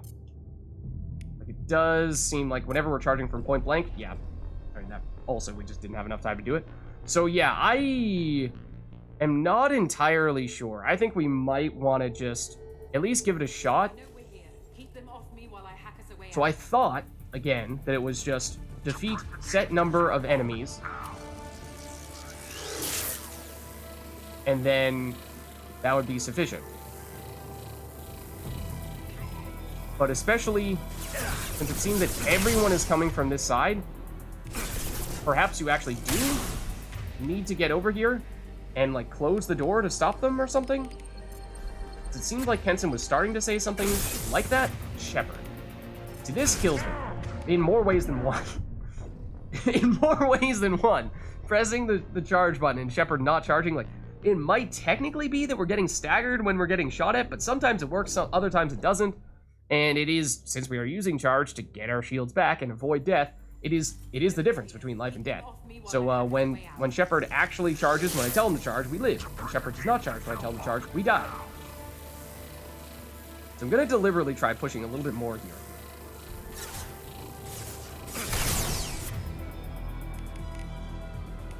Like, do we hit this?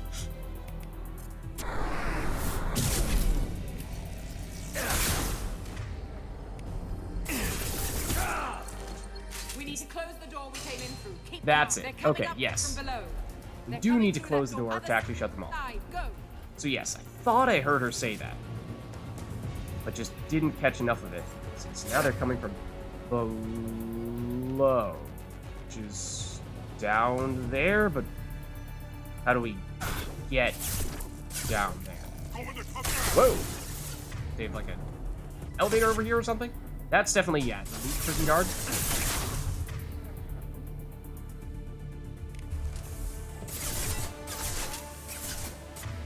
Okay, it's only a matter of time before one of these guys tries to throw a grenade at us. I guess we reave this guy that's almost dead. I don't love it, but... Still need more time. Okay, we are, ooh. Once again, just on... Ooh, you did not really care about that. What the heck?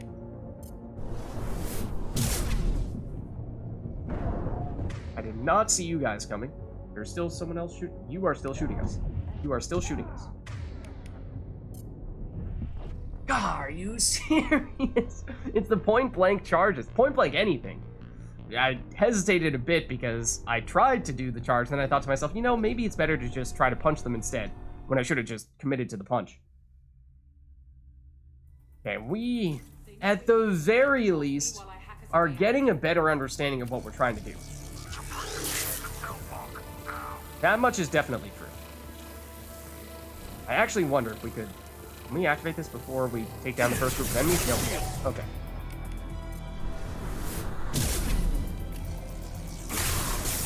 You are...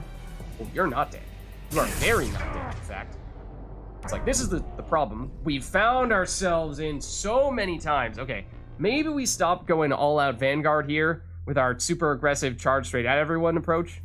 And we play a little more conservatively now that we at least understand that we are trying to open up this door. We get a kind of a happy medium approach.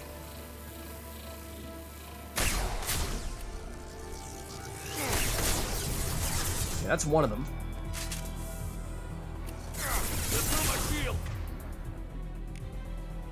Like, maybe we just leave you to take you out. And get you. Close the door we came in through. Keep them out. Do that. They're coming up from below. And now I have a better understanding of Other side, go. where these guys are going to come through this time. Namely, right there. Ow. That hurt a lot.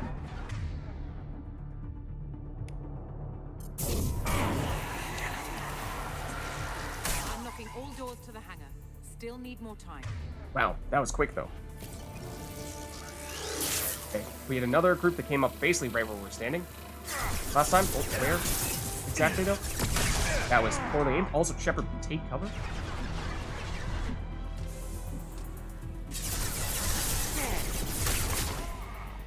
Now you're down to just health. And wait for you to pop up. Read ya. Okay. We're basically dead. Now I have no idea where to pop it up. Watch the other side. More enemies on the elevators. That mean here? Where? Everywhere. Right in front of us, probably. My guess is there. Yep, popping up right here. That did not really work. You still have shields.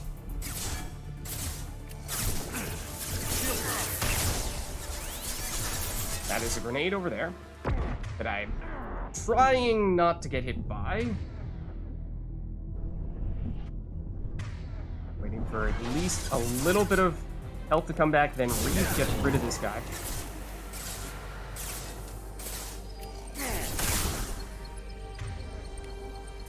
Take you. While you're staggered, try to take some people out. That leads up to the hangar. I'll bring it down. Okay. Oh, Kenson, you're killing me. Is far enough away to not get hit by that grenade? Yes, apparently. Oh, there's more. And they're right on top of us. Fortunately, these ones don't seem to be pursuing us quite as aggressively. So that guy obviously did just throw a grenade at us. Oh, grenade to go off. don't know if it did. We are about to run out of ammo. Means let's make this shot count, and then review.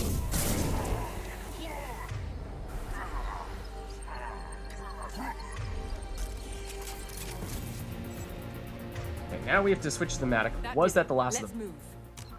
Oh, we certainly made life difficult for ourselves, more difficult than it had to be, by not understanding what exactly we were supposed to do at the beginning when we had to close the door. I would very much like to save as soon as possible. Also, if we could quickly grab some ammo so we can actually shoot our death plasma shotgun. Okay, no, we're back to full for some reason. So yeah, understanding that we needed to close the door and not just infinitely fight them, and then knowing where the enemies popped up. One last thing. The hangar doors are hard locked. We'll have to get those open the old-fashioned way. Leave that to me. Okay, I feel like I did not see an autosave there, but hoping we had one. Hello. Bye.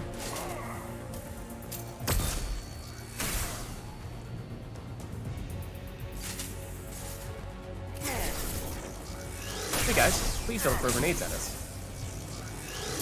Might have even hit them as they were starting to throw the grenade, and might have had them throw the grenade at themselves. Not sure if we've ever seen that happen before.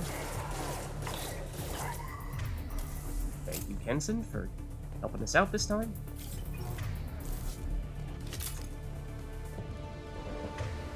Okay, there is the shuttle that we are apparently just trying to board. I remember seeing this previously. So, my question before we do board that is, do we just rush for it? Or is there actually anything else over here, say loot of some variety, that we could benefit from picking up? In which case, we might have reason to stick around. There is definitely a grenade here. It is definitely going to blow up on us. Let's Unity real quick, just so we don't immediately die to it. Go in the cover.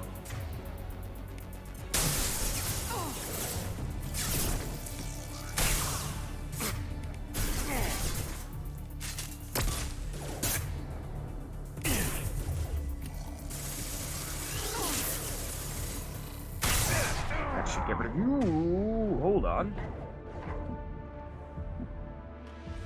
Give us just a second here. So they may even infinitely spawn here. As we saw previously, that does appear to happen at times. Now I think it's safe to charge, dare I say. Right in the eyes. Like, do we have reason? Hang around and fight those dudes? I thought I just saw some. Oh, is this? Or this is the area where we were previously, right? So I suppose we missed the iridium and I forget what else there was over there, then you could do that here. Oh, also we could have blown this up. That definitely would have helped. There were definitely some enemies over there.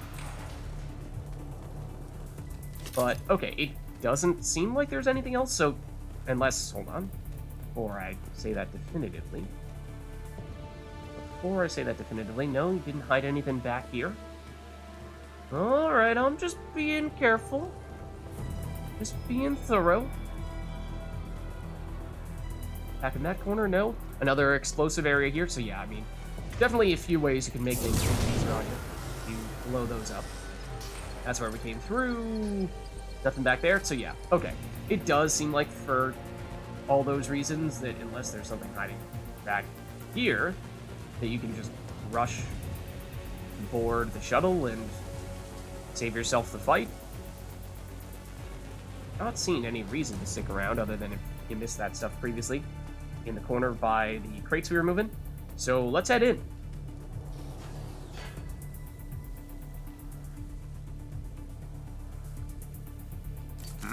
Oh.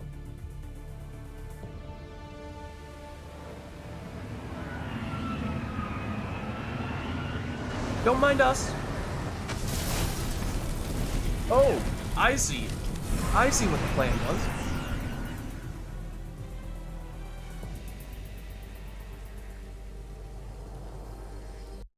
Engaging autopilot. We should be well out of range before they get their security measures unscrambled. Something tells me that is not going to be the case. After you? I'm not taking any chances. Batarians don't take kindly to humans who plan to destroy their mass relays. So the charges against you are true. Well, to be fair, that's about half the story. My people and I were here investigating rumors of Reaper technology out in the fringes of this system. I guess you found something. We found proof that the Reapers will be arriving in this system. When they get here, they'll use its mass relay to travel throughout the galaxy. We call it the Alpha Relay. From here, the Reapers can invade anywhere in the galaxy. So you decided to destroy it. Exactly. Doing that would stop the Reapers' invasion.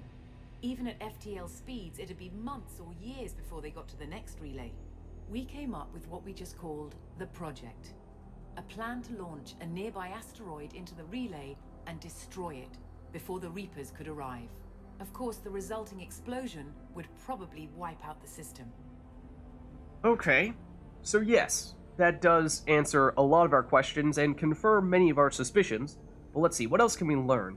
So, yeah, tell us more about this project as a whole. Is the project still operational? I imagine it is. We were one button press away from launch when the Batarians arrested me. You couldn't have just said, hey guys, sorry, the Batarians are taking me away. Can someone just press the big red button? It feels like that would have been pretty simple in that case, just to have someone press the button in your stead. But, okay, then how exactly did the Batarians arrest you? How were you caught? We've been smuggling Starship parts from Omega. Thrusters, guidance, and aftermarket ESO core. The Batarians thought that looked suspicious. A few days ago, I took a few of the men on a scouting trip, and the Batarians pounced on us. They never found our actual base.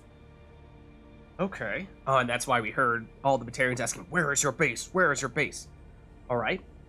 So, let's see. How exactly are we talking about destroying this mass relay? You say crashing an asteroid into it? I mean, couldn't you theoretically just push the mass relay, just give it a little bump, and then suddenly it's no longer pointing where it's supposed to point, and it sends them veering off in the middle of dark space and doesn't actually send them anywhere that they want to go? That seems like that could have been perhaps a less extreme way to achieve the same objective. I've always heard that mass relays are indestructible. I've heard that too. But I think it's more that nobody's willing to find out what happens when one is destroyed.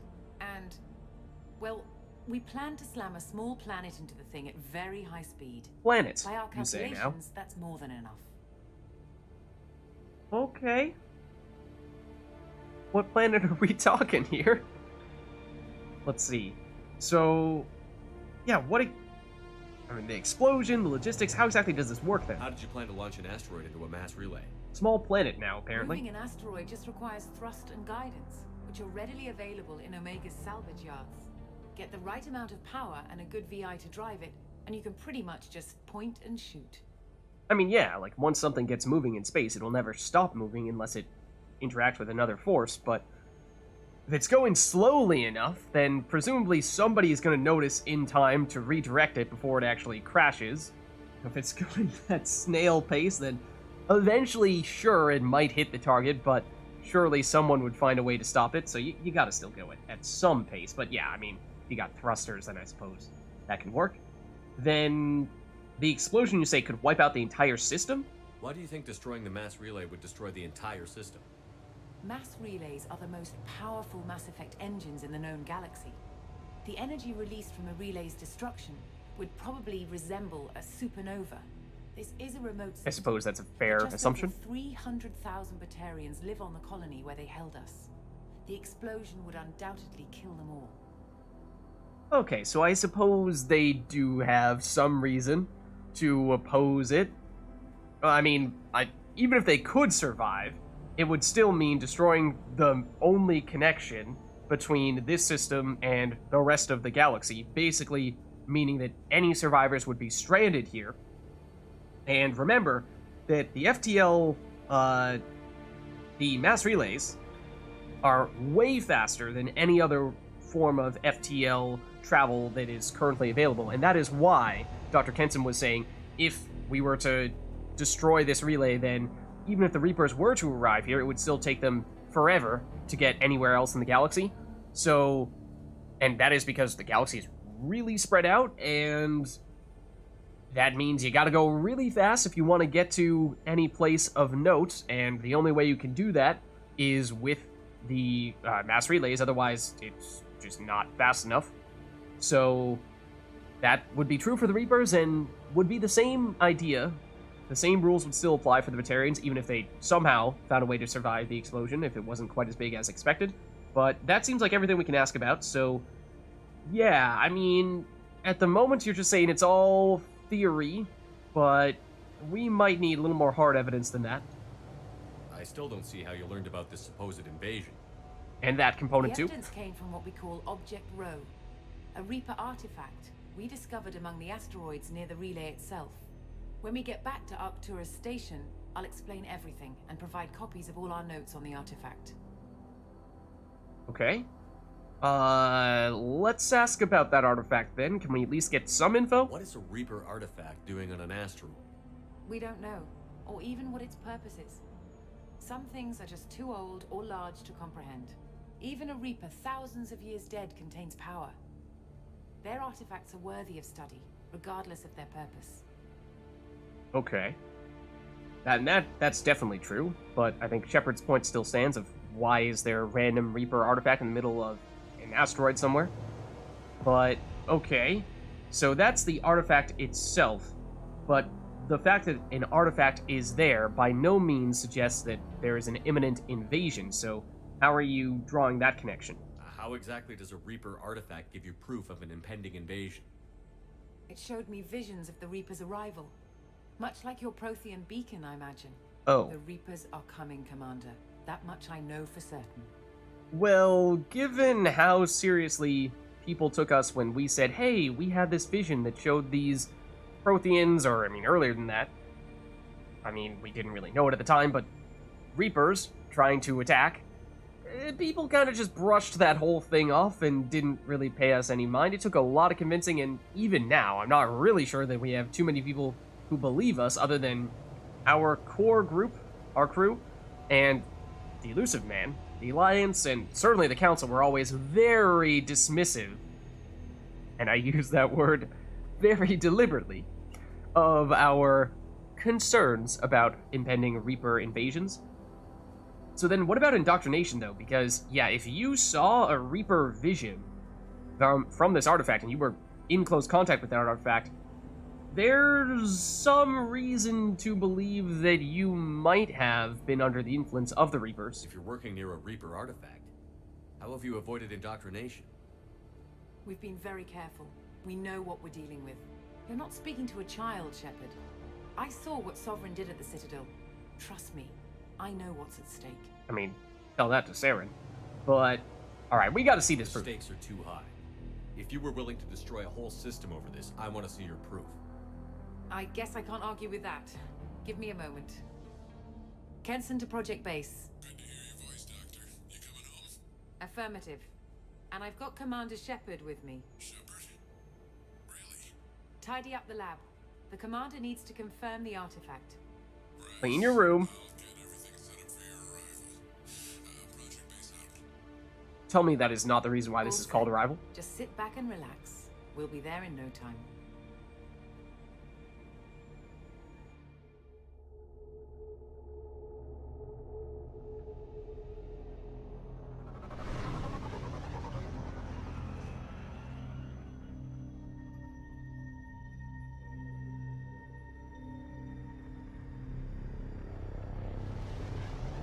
This shuttle has traveled quite the distance. I thought these things were just meant for going from just outside of the atmosphere of a planet and landing on said planet, not like actually traveling from one place to another. Here we are. Welcome to Project Base. What's this? That's our countdown to arrival. When that gets to 0, the Reapers will have come. Just over 2 days and counting. Puts things in perspective, doesn't it? Alright, you gotta tell me how you came up with that number then. You sure that's right? How do you know that's an accurate countdown? Where are you getting that It from? is. The artifact has been giving off pulses at definite intervals since we found it. The intervals have been decreasing at a steady rate. The artifact is reacting to the Reaper's proximity. In just over 48 hours, the pulses will become constant, and the Reapers will be here. Alright, but that's just like your opinion, right? I mean, either way, we are running out of time here. You're saying the Reapers could be at Earth in 2 days? There's no time to waste. Then let's show you that proof. That door exits the hangar. The artifact is in our central lab area. Okay, let's see. Before we head in there, let's take a look around, because we can nab some power cells. Yeah, we've got some codex entries here for Object Row. We might want to read up on some of those things shortly. Just, I don't know, we might want to wait until we actually head on in here. Some more palladium, so we don't accidentally get too far ahead of ourselves and maybe spoil some things that we are about to learn. So might hold off on that for now. We have a weapons locker. I'm not really sure we are in need of changing anything here, so I think we're fine. Shipping records. More credits. Okay, sure. Let's just see. Our journal presumably says something different now. Yes, so Dr. Kenson claims to have proof of an imminent Reaper invasion, saying they plan to enter the galaxy through the Alpha Relay, closest mass relay to dark space. Kenson was working on a project to destroy the Alpha Relay before it was put on hold.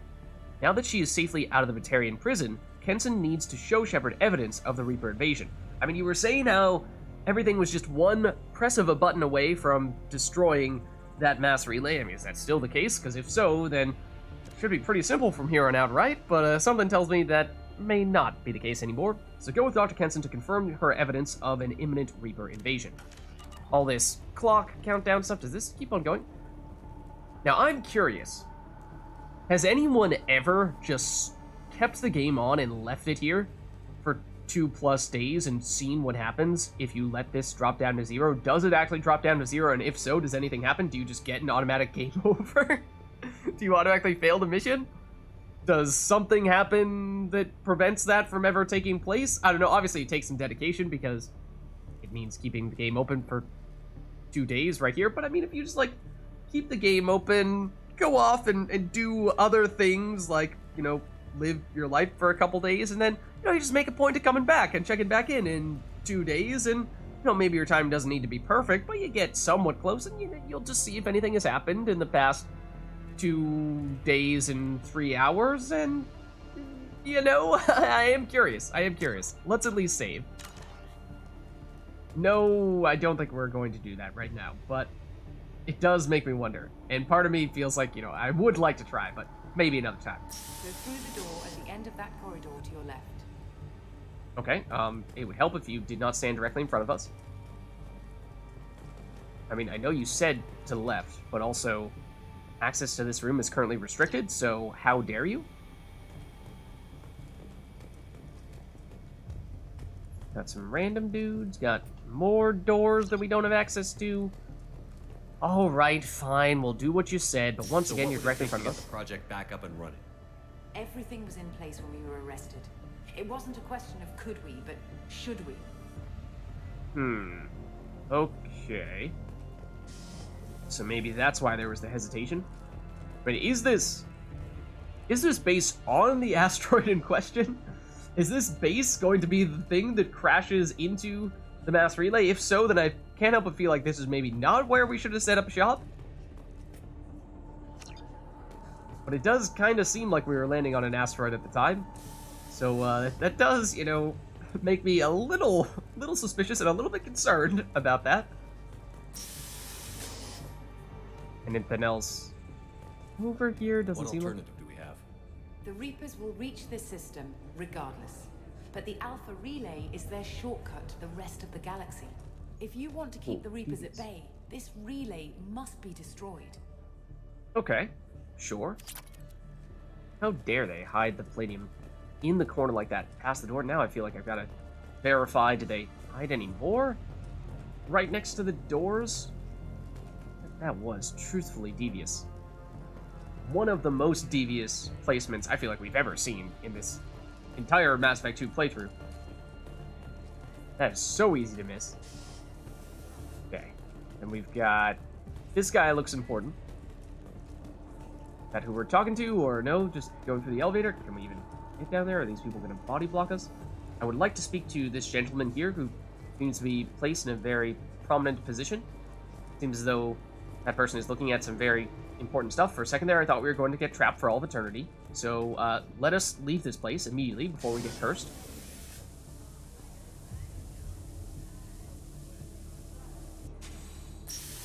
About those elevators, huh? How about them? Mass Effect 1 all over again. Excuse me? We just went through the elevator. You're telling me there is more than one elevator? I don't believe you. We have to get the project running again. It's probably the only chance we have. One sec. Let me get the door. Oh. Is that the artifact? Commander Shepard, I give you Object Row. Oh. The Reaper artifact just sitting here? Out in the open? That's not a good I idea. found it. It showed me a vision of the Reaper's arrival. This is a terrible Kids. idea.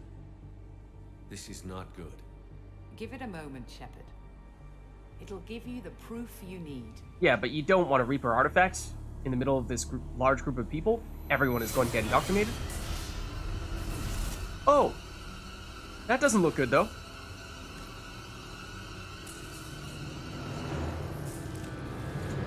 I can't let you start the project, Shepard.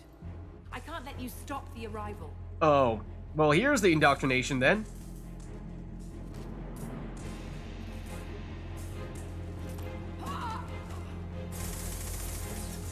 Is everyone else going to try to stop us as well? Whose side are they on? Take him down! Not ours, it seems. Not ours. Okay. So Object Row is powering up, it seems. And what, we've just got to hold the fort while these guys from every direction try to kill us? It seems like that might be the situation we currently find ourselves in.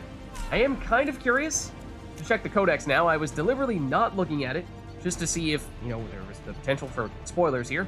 But, I mean, what's it going to fall under? Technology? I mean, we've not been reading much of our codex in Mass Effect 2, so... Oh, Reaper's Secrets. Arrival. Okay, so obviously it's in here then. Let's see. So, Object Row. Dr. Amanda Kenton's scientific team has cataloged 3 major discoveries on the artifact encased in the 157 Golgotha asteroid. First, the large artifact is rooted into the core of the asteroid. So yeah, we are on the asteroid in question. They never moved it, and so this would be the asteroid that we would probably be sending crashing into that relay, so, okay. So let's see, it has a barrier that is similar, but much more powerful than a biotic stasis field. Okay, so we're gonna need to break through that. This gives it an unnatural resilience to alteration or damage, and even prevents state-of-the-art laser drilling from extracting the smallest piece of analysis. Okay, so no, it means that we can't just blast it with one of our weapons. Even with the cane? What about the cane? Second, the object's interior is energetically active with a quantum stasis field rivaling that of Prothean technology found in mass relays. Well, I mean, we've since learned that that's not really Prothean technology, that's really Reaper technology, so that's not so surprising in that case that Reapers have the same amount of technology as Reapers. Like those creations, it activates in response to threat, at which point the artifact consumes a phenomenal amount of power. Dr. Kenson's team believes the object draws this power directly from dark matter, though how is still unknown. Now, dark matter, that makes me really interested, because as you may remember my saying, back when we were doing the haste room mission, when we were recruiting Tally, there was a dropped plotline, a very significant plotline based around dark matter. And so I wonder then, I did not know about Arrival at the time, anything in it, but this reference to dark matter here, perhaps this was also supposed to be a tie-in to that plotline, so interesting. The third discovery is that of the object broadcast signals and information on many different spectra. One such pulse, suspected to be similar to a quantum entanglement communicator, reaches into Reaper territory. Another broadcast is infrasound, consistent with the frequencies that trigger feelings of awe and fear in humans, a known factor in Reaper indoctrination. Ooh, okay, so maybe learning a bit about the indoctrination process in that case. Because that is, I mean, we know that it happens. We still don't really know how it happens, other than just whenever people or really anyone, is anywhere near Reaper technology. It happens sometimes quickly, sometimes slowly, but inevitably it happens. And certainly seems as though it has happened to Kenson and the rest of Kenson's team. As we were saying, they just were hanging out right next to a humongous and powerful Reaper artifact, and yeah, it seems like, as we suspected, it has already backfired on them. So Kenson's laboratory is filled with equipment dedicated to monitoring any signal coming from the artifact in the hopes that some clue will prove the Reaper's undoing before it's too late. And that also does seem as though, we heard about how it was just one press of a button away from them being able to destroy it, but I have to imagine, very similar to what we are experiencing right now, that maybe they were one button press away, but that's probably when the Reaper indoctrination influence was at its strongest, and maybe it wasn't really that they got, or Dr. Kenson got captured as soon as they were about to do that, as much as there was a lot of hesitation because they just couldn't outwill the Reaper indoctrination. But anyways, then we have the planet that we were just on, which I think this might be the same thing we were reading before when we were checking it out in the planet description before we landed, but I think more importantly, let's check out the Alpha Relay. So discovering the age of a mass relay is not an easy task. This is, of course, the relay in the system that we are trying to destroy that is connecting to the rest of the galaxy. Relays can shield themselves to preserve their integrity down to the quantum level. Oh, okay. So yeah, maybe not the easiest thing to destroy one or damage it at all. So taking a sample for analysis proves nigh impossible. Relays also maintain self-cleaning cycles, wiping away potential evidence, though damage or dormancy can cause this cycle to break down, such as in the case of the Charon relay, which became covered in ice. And so much so that we mistook it for a planet. Breakthrough was recently made by Dr. Amanda Kenson, who revisited old methods of dating the relays by testing dust trapped in their gravity wells. By comparing the relative velocity of relays to that of the stars they orbit, as well as the composition of the dust around dormant relays against the dust at known locations in their star systems, Kenson could create a timeline of when a relay passed through the dust. The result dates the relay back millions of years. Some may even predate the Protheans. So again, obviously, we're doing this after we finished every other mission. So we have that additional context of knowing that, well, that's because the Protheans didn't create that stuff, the Reapers created that stuff. But if you were to do this much earlier on, because again, this mission becomes available right after Horizon, and that is well before you learn some of the deepest, darkest secrets about the Protheans, then you might still be assuming that that is Prothean technology, and it might just seem like a strange coincidence in that case, but of course, it isn't. Henson concluded that the oldest known relay is in Batarian space. Dubbed Alpha, it resides near the star Bahak, and is unusual in its potential range and versatility. So not only is it the relay that is closest to dark space and is the one that we are expecting the Reapers to start by targeting that, it is apparently the oldest as well, which is fitting, I suppose. Alpha usually sends and receives mass at the range of a normal secondary relay. So primary relays are big and can send, a very long distance very quickly, but they are immovable. Whereas the secondary relays are smaller and can't send people as far, but they can go in numerous directions. That's the difference there. So Alpha is usually sending and receiving mass at the range of a normal secondary relay, so short range that means, but if certain controls are adjusted, it becomes powered by an unprecedented amount of dark energy, again, dark energy, that could send cargo to 16 other relays, and even across a great distance to the Citadel. That sounds like a problem. If Reapers got here and then could immediately go straight to the Citadel from here, that'd be a huge problem. Hegemony authorities, again, hegemony meaning the Batarians, have kept this quiet, fearing retaliation from Council species who would assume hostile intent if they found a sudden new route into their space. It goes without saying that the Reapers have no such fear. Alright, so that's all there is to know about this stuff. We will unpause, and in doing so, get attacked by the series of enemies here. Let's see. So we've got one enemy here, and it seems several other down there. I assume that when this thing gets to full power level, something happens? I think we want that to happen, but I don't know. For all I know, it explodes and we die. So we'll see what we go for here. How quickly does it charge? Oh, they're also throwing more of those flashbang grenades at us, which is a bit of a pain. That one didn't really hit us all that much. Also, we can't see your life bar, which is kind of annoying. We are about to get flanked big time. I mean, big time. Why can we not see your health bar? Because that means we've not been able to charge you, which is a problem. So it seemed at the very beginning as if the power level was going up relatively quickly. Now it is, seems like it's not moving at all. Excuse me, sir. You are flanking us, and that's illegal?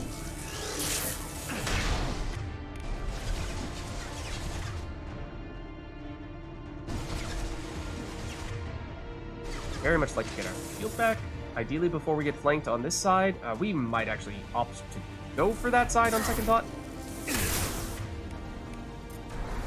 Get over here, get shields back. You're not dead? How? How, I ask? Okay, we should have charge back to get shields back. Wow, there's a lot of enemies here. Oh boy. So I think this is probably a good example of a time when perhaps breaking out the heavy weapons may very well be worth doing.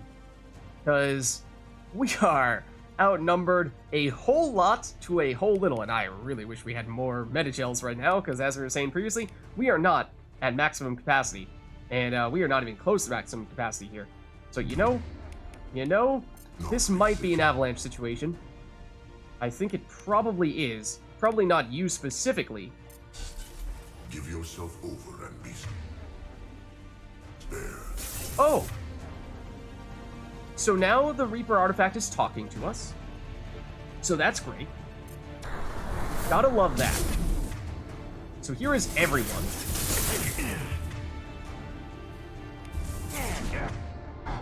Ow. We're dead.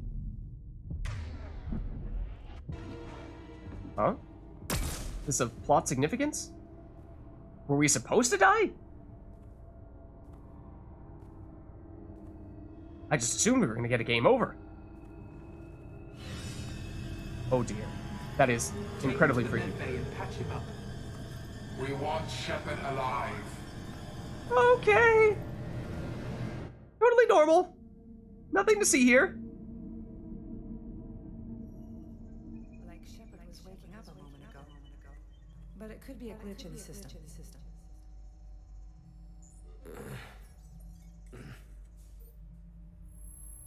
So, No, what but- just happened? The sedatives aren't working. Security! Sorry, guys. There we go. Punch him.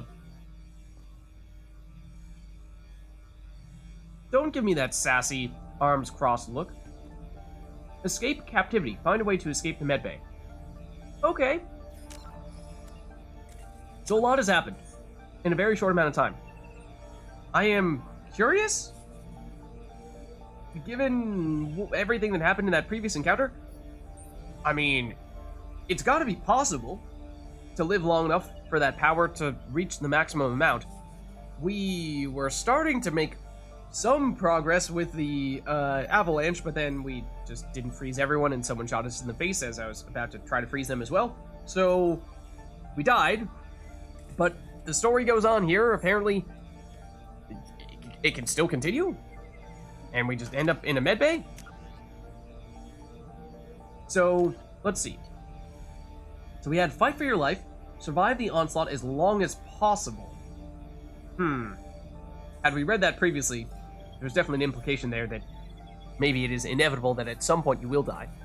So I am curious what happens if you do somehow survive for the entirety of that time, and maybe the meter can actually fill all the way. Now we need to escape the medbay. Let's see, before we do that, let's take a look at what's in here. There are definitely enemies around here. I assume we are probably unarmed. Yeah, it seems like we are. We can play a research log. Okay, I suppose we do that. The project is almost complete. I thought I'd feel a sense of accomplishment, but instead, I feel dread. Perhaps because you are indoctrinated and I don't can't actually help want but to think we're succeed. doing something terrible.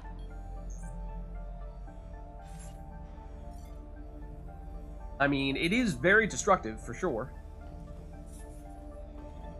But something... What? We don't get the actual meta-gels? Step away from the terminal. See, but the thing is, I am assuming direct control. Security! I need backup in the med bay. Oh, we are? The mech? Sure, I'll aim the weapon, if I must. Oh, there are numerous of them. Can you stop that? Can I melee? I cannot melee. Apparently, I cannot melee. Are you gonna explode? Because, yeah, usually the mechs explode on death. They did explode on death. You have also shot up your arm. You can no longer shoot us.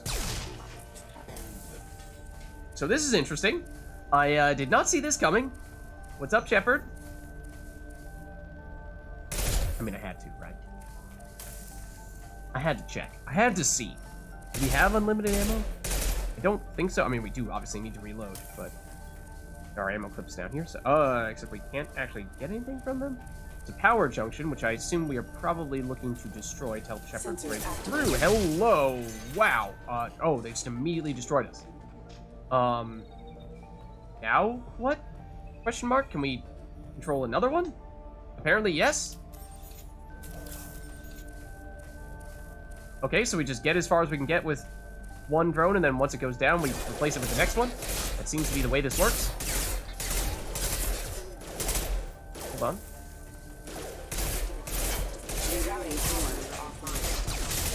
Ha! I had the mech blow up on you this time.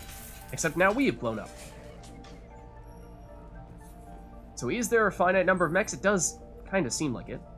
Based on how it looked like there was an empty spot on the wall there. Oh, you are right fired by spawning section. You can't spawn hit me, dude. That's illegal. Can you blow up already? Are you not going to blow up? So this is cool. Are there more mechs? That looks like our power junction. I don't know if there's anything else over here for us to check out. Mech around the corner, maybe? That's where Shepard is, I'm fairly certain. Let's maybe not stand right next to this. Is this on the other side? Oh. Right. Alright, we may not need mechs at this point. Do not let us activate the project. So what you're saying is we should activate the project. Where is that armored something? I mean, I see a gun on the ground. I would very much like... see what this datapad says, I suppose. Shepard has been sedated constantly for 2 days now. We've had to increase each dosage. It seemed like Shepard was waking up a moment ago, but it could be a glitch in the system. No glitch. The sedatives aren't working. We're too strong. Also, bear in mind, they were talking about they were just over 2 days before the Reapers arrived when we started this. Then they sedated us for 2 days. Where's this stuff we can equip? Here. Oh, thank goodness. Yes, give me all of them. So that means now the Reaper arrival is imminent. I have to get this asteroid moving and get the hell out of here. Once again, like, does this clock actually show up over here? If you just stand here, this one's more feasible than what we were talking about earlier with the 2-day wait. But if you just stand here for an hour, 54 minutes, does anything happen? Do you automatically lose? Does something else happen? Pretty sure this is not the correct way, so there's additional loot here, including Ezo. And another research log. When there's no one else around, I can hear it. Whispers in the back of my mind. I can't tell what they're saying.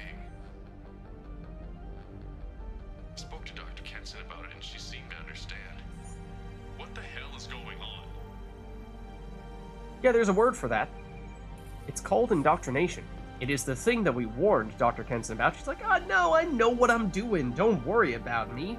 I totally don't have this gigantic Reaper artifact right in the middle of my base that I've been hanging out at for the past who knows how long. We already checked this datapad, I believe. Yeah, because this is where we did all this stuff. Oh, we can check this research log, though. Sweat. The nightmare was back. The one with the enormous starship crawling through the Citadel and all my friends turning to dust. Oh. Great. Is that all? Even now I can see it in my mind.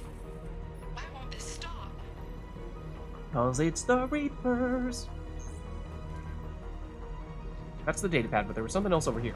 Mech parts that we can salvage for a few more credits. Add anything? No. Checked that out already. Okay, I think we're good to move on then. I think we've now seen everything here. Can we save? We can. Okay, I think it's been a while since we last saved. I think it was before, or maybe right at, the part where the artifact was powering up. Okay, let's bypass the door. It's been a while since we had our last bypass or hack. Fortunately, this one is pretty easy.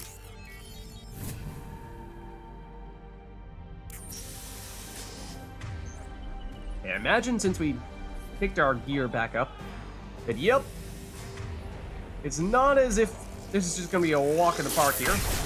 They are gonna fight us back. Excuse me, they're kind of sort of stuck in the wall. That's illegal.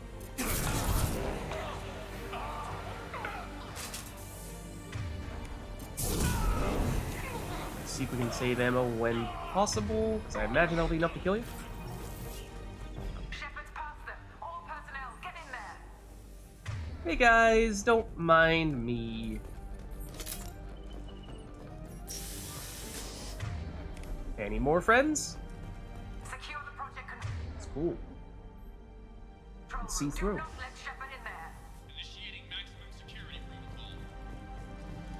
Yeah, sure you are.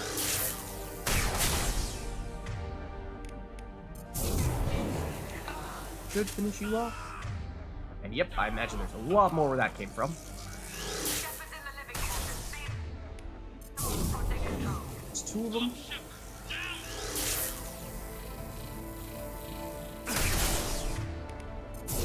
That'll be three of them. In theory, another one over here.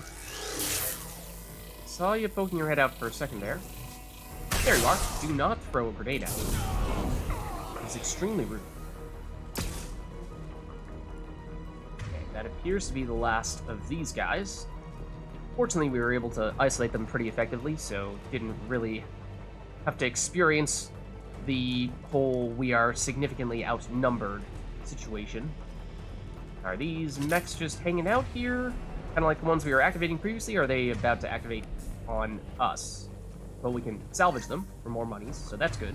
Let's see, the objective is telling us to go back that way? I think that's going to send us through there, so let's check in this direction first in that case. See if there's anything else over here? Would have thought we might be able to get some research logs or something like that, but doesn't seem like it after all. Tons of ammo, but I think we're fully loaded right now, so I suppose we keep going. Oh, this looks pretty empty. Can we still open this? Yes, we can. When we're charging up. Hey, man. How goes it? Excuse me. There we go. That's more like it. Yeah, there's more where they came from. Potentially a lot more. You, I believe, are dead. Reeve you. May not be enough to take you out. Stuck on this wall a little bit. Now we are not. More enemies over there. In theory, at least. Probably coming through this door. Yep. That hit you? That did not hit you. Now, can we get the one that does not have shield? The Reeve? Yeah. There we go. And I think it's still going to get you. Oh, you are shieldless now. That makes you a lot easier to deal with as well. Grab some ammo. Reload. Just in case that was insufficient, we'll hit you with another Reeve. But you still had time to get a grenade off. How dare you? That appears to be the last of those enemies. So once again, let's take a quick look around and just make sure we aren't missing anything here.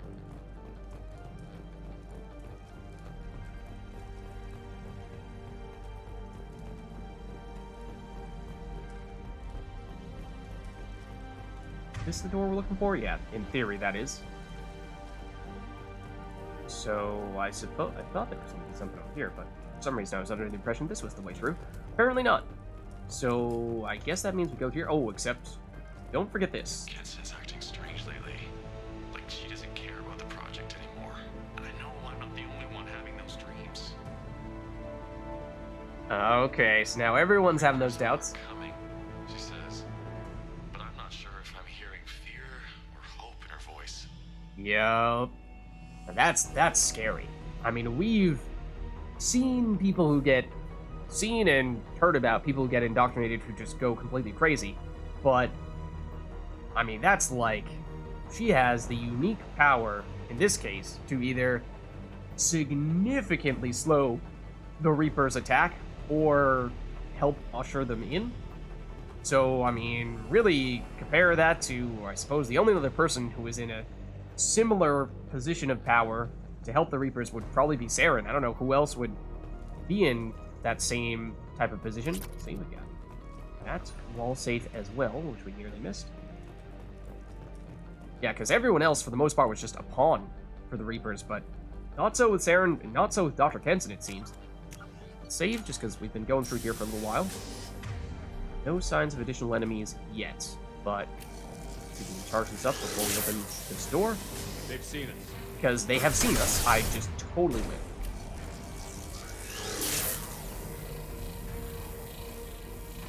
Wait for our shields to come back real quick.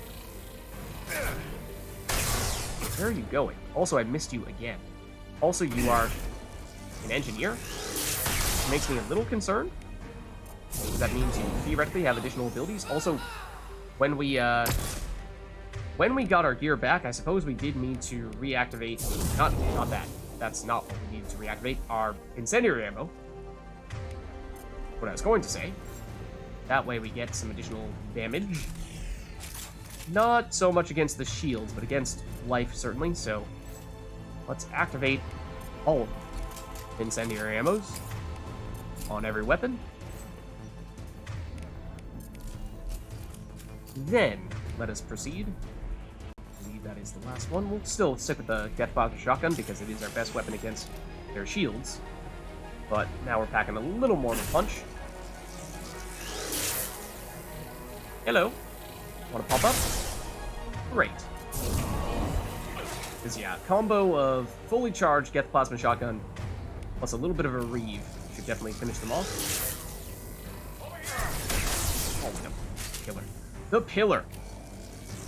You lucked out, man. You lucked out. Come on, poke your head out. Kind of expecting you to poke it out to the right. Preferably do that, because that's where I'm ready to aim. Except you. Oh, you're the elite. Okay, let's reeve the wall while we're at it. Apparently. You're moving in. I don't like that. Game's getting a little bit framey here at times.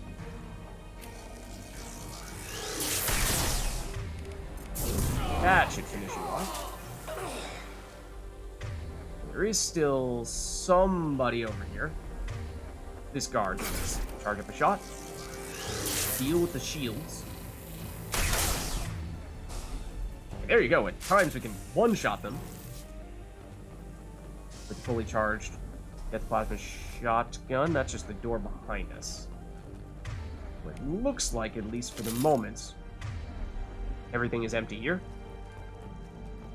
Other than potentially some loots or some logs. Before we progress, see, is that Ezo accessible from here? It is. Is that all? Can we go through that little door here? No, that is not a door, and we cannot go through it. Can we hop this? No? I mean, I suppose it does seem as though this door will take us through there a bit. Oh, we'll go around this way. Okay, here is a research log. The longer we're here, the more From Kenson. the project must be stopped. We simply don't know enough about what the Reapers want. Hesitation. It's foolish to assume that the Reapers mean doom for the galaxy. Is it, though? Legends say they've come through before, and yet life continues, doesn't it? I mean, that much is true, to be fair. Project Control. Okay, so it sounds like we were getting very close in that case. And given how that is a log directly from Kenson, that would also suggest that this may be the room we're looking for. So let's save, because I think big stuff is about to happen. No one in here at the moment. Once again, it is cool to see the exterior of the base and the actual asteroid outside. Kinds of enemies? Not at the moment.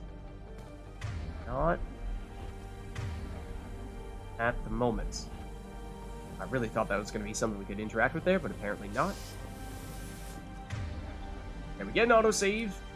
There is a medical station over there. We could very well use it. That, I'm thinking, is going to be, yep, one of those elites. Certainly looks like it. So we've just seen them with their armor. We don't really know what their abilities are. Don't know to what extent this glass actually protects from stuffs. Ooh, that's a lot of weapon fire. Like, it doesn't seem like they can shoot us through this. But they will... Okay. Advance pretty aggressively here. That is, yes, an incinerate. I think that might have come from the elite. Either that or it would have been an engineer. That might be... That is an engineer. That would explain that question. Well, it's still a wall. But yes, that does answer that question. Okay, now, are they gonna advance for... Oh, no. You have a flamethrower. Let's make sure you die. Like, right now, preferably. That Reeve really not have enough damage to kill you? Because you've got to go down.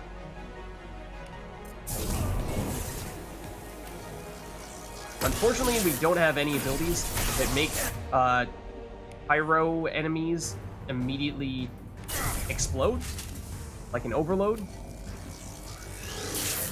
We do not have one of those, and there is one of them. Gotta be careful here. Shields are down. Really gotta get the shields back. So blast these guys in the face, because there's a lot of them. That incinerate is going to nail us. Or not. Or we're gonna luck out, and it will not. But we walked straight onto that grenade as it was going off, but we did get rid of the engineer, so that's cool. That is a normal guard, not one of the pyros. That's another one of the engineers. I mean, I assume that there are a finite number of these enemies, and that we're whittling them down by doing this, and that, you know, it's not as if we're just gonna fight them indefinitely. But also worth noting here that we are eventually gonna run out of ammo. If everyone is dying over there, or it is not the easiest thing for us to grab ammo. Arthur's up first, though. That is a grenade. There's another pyro there. Like to Reeve? Dude, man. You gotta go. If he does get close enough, he's gonna have tons of damage, I have to assume. That Reeve should finish him off. Seem to be really tanky. Charge up. Did land a Reeve on the engineer as well, but they hit an incinerate, which technically does have some damage over time. Engineer is so close to dead. Should really be using a different weapon here, because we are out of Death Plasma Shotgun ammo. That stinks. At the moment, we only see this guard here. What are the chances of this being the last enemy? Now, they have shields, which means Locust is the weapon of choice here. They are having a great time shooting at that pillar instead of us. I know, well, to be fair, we hit the pillar as well. At least with our Reeve. They're about to throw a grenade at us. Don't know if they still got it off or not. That was the last enemy that we could see. At the very least, I would love to grab ammo here. Because now we can go back to the Death Plasma Shotgun, which is definitely preferable. Though that Locust, little bit that we were using it there, did seem quite effective. Okay, there's our timer. Grab the med station while we can. This brief respite.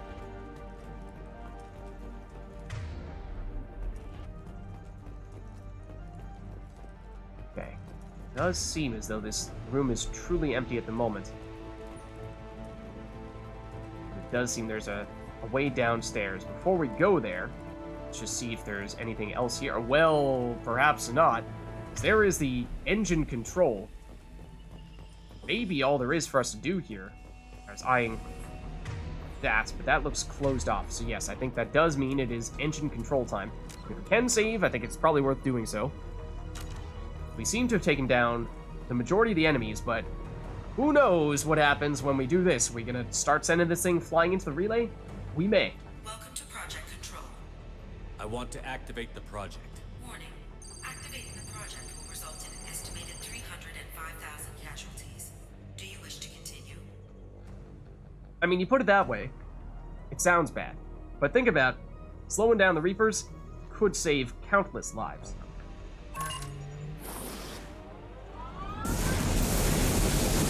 But here's the thing. We are on the asteroid that is going to come crashing into that relay, are we not? Activation in progress. Warning. Collision with mass relay is imminent. Begin evacuation procedures. Exactly. Okay. Didn't see this one coming.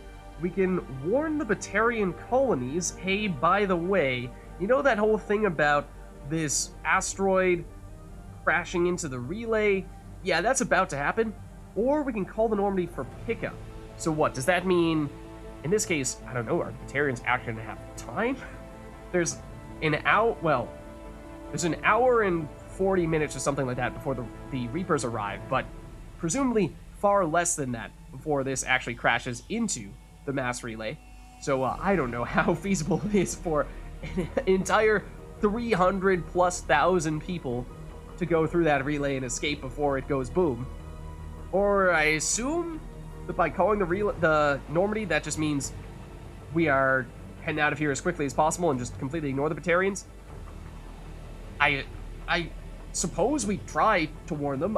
I question the effectiveness of this approach, because I don't think they're going to have enough time to evacuate that many people when there's only one way out of the system, and that way out of the system is through the thing that we are about to destroy imminently. But we go for it, I suppose.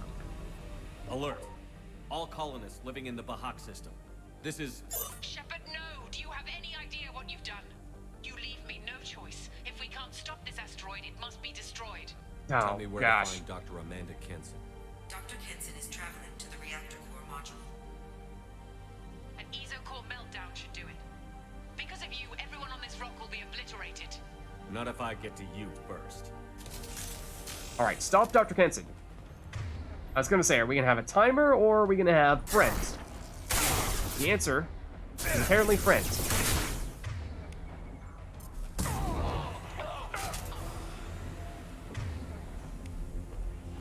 So we got some Paragon points for trying to warn the Batarians. I mean, I don't know to what extent we got enough of the word out to do that before Dr. Kenson interrupted us, but we tried.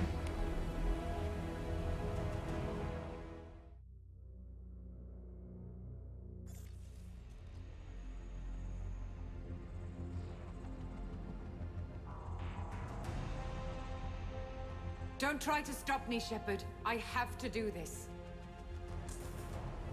You're wasting your time, Dr. Kenson. I've already activated the project. We can still escape this rock. Yeah, she's gonna be like, I've secretly been an There expert is Asari no commando this entire time. There's no redemption for what you've done. Or she's gonna get possessed by Harbinger. I will die, never having seen the Reaper's blessings, and you will just die.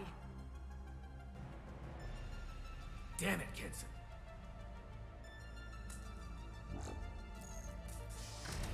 Hey guys. Looks like we're gonna have a bit of a welcoming party here yet again. Alright, this time we've got 2 basic guards, it seems. Charge this up. Blast at least one of the... Oh. One of them in the face. Well, we could have blown that up. Is there another one on the other side? Well, this guy is far enough away now that that's not really an option anymore. Just use the pillar. Buy some time to do that. Keep him in there. Okay, let's see. We've got a door we can examine.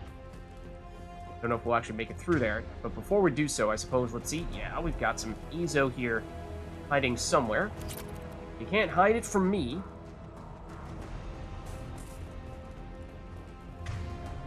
Other than that, is that all? Looks like it may be. Let's proceed. Oh! Loose panel? Okay, well, I mean, suppose we can examine this. It won't let us do it, and so check out the loose panel. How can we? Huh? Huh? Can we shoot the loose panel? Hold on.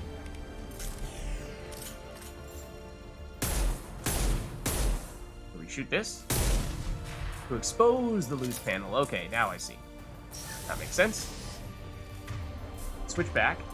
Nah, I mean, Maddox's not a bad idea, but prioritize shields. That is definitely the biggest problem. Okay. Looks like we're just heading down the elevator. Or up the elevator, I should say. Safety. Protocols disengaged. Core temperature. One moment, guys. I'd like to just get this first. But I saw there were some people in here. Hello. Oh, there's a lot of people in here. There's a whole lot of people in here, as it turns out. Including one that I'm pretty sure was an engineer.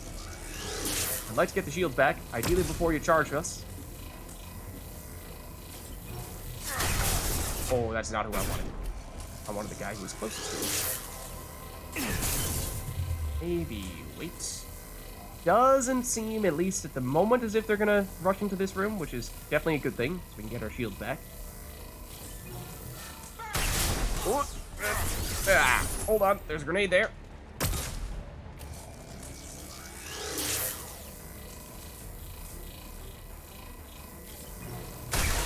That is the engineer down, I think.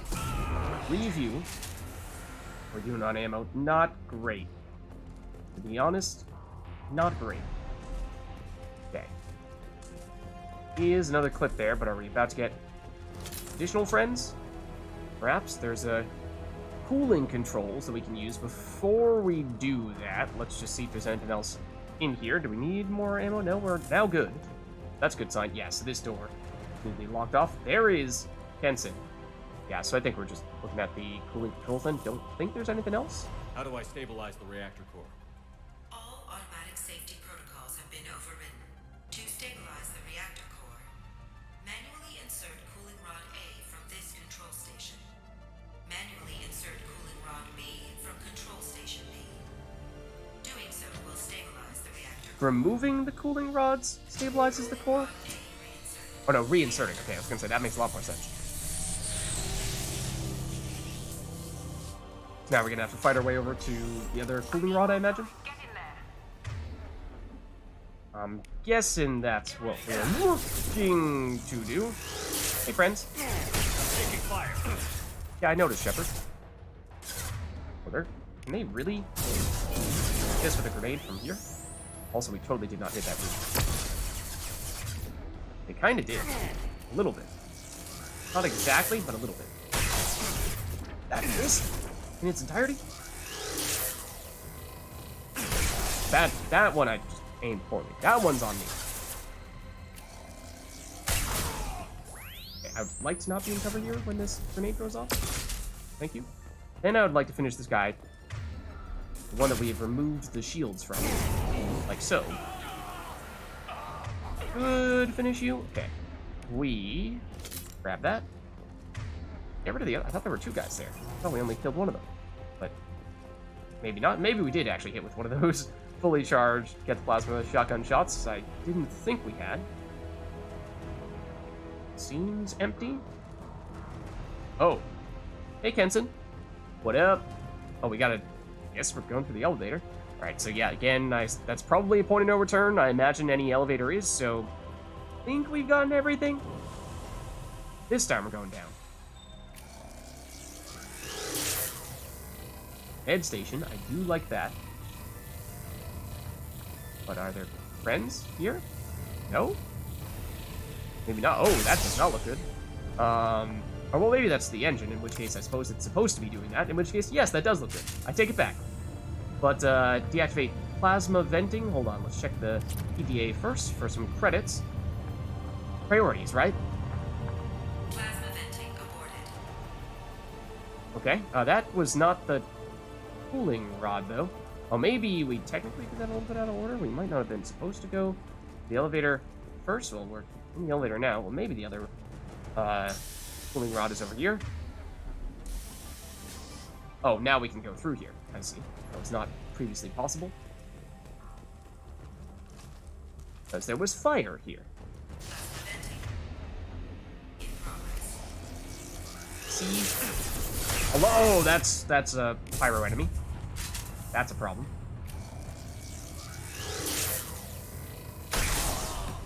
Was a grenade.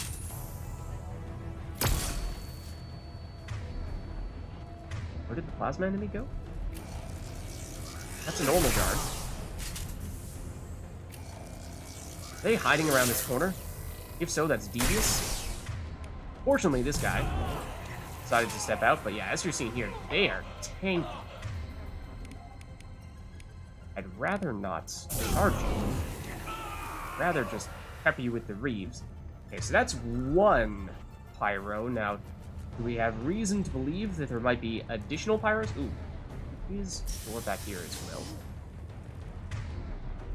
Oh, does this just take us back to where we were previously? Perhaps? Oh, hold on. This would see Ezo here, at the very least. Can't tell if this is the same room we were in before, that we're just entering from a different angle, or if it just looks the same. I think it might actually be a different room that just happens to look the same. So, yeah. Okay, now we can at least see them. Did you manage to chuck a grenade through that very narrow opening? Maybe, but perhaps more likely, maybe not.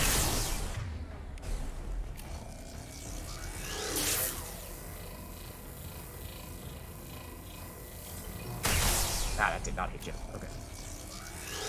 It's a tough squeeze, but I do think it's possible to hit you. Should finish you off. We do it on ammo. Not great. There is a little more over there, but trying to get rid of these guys before we step any further in here. Avoid getting completely surrounded. So, but now, perhaps it's safer. Yeah, because I'm seeing two more on our minimap now. Don't see them out here, though, which makes me a little nervous that they could even be pyros hiding around corners. If we let this shot go, double check. Oh no, they're probably just through this door. We cannot save, for what it's worth. I don't think there's anything else over here for us to do. Or loot, for that matter, although this door is currently locked. Oh! We might need to do something about that.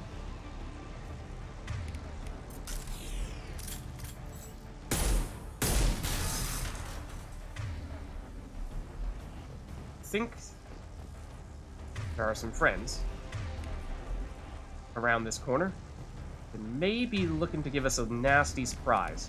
This might even be an avalanche situation. Can we tell what kind of enemy they are? Because if, for example, now they go away, they're not showing up. If, for example, there are enemies right there and one of them is a pyro and can just immediately start flaming us from point blank, we're in trouble. So that's what I'm kind of trying to avoid by having the avalanche at the ready. This is Williams. I've got Shepard. We're locked in the... Okay, at least at the moment, though, maybe we can get away with not doing that as long as we fully charge this up. Maybe on the other side of that door or not. Hello. Goodbye. Oh, we can see through here for a second. I thought I might have seen someone walking around there, but maybe not. Okay, so what do we have? We have the security console. We can remove the lockdown. That is, I suppose, the only thing we can do here. Doesn't seem like there's any other loot or data pads or anything like that, so let's just do it. Security log overwritten. I assume that's going to let us go through this door. And, okay, that is a pyro.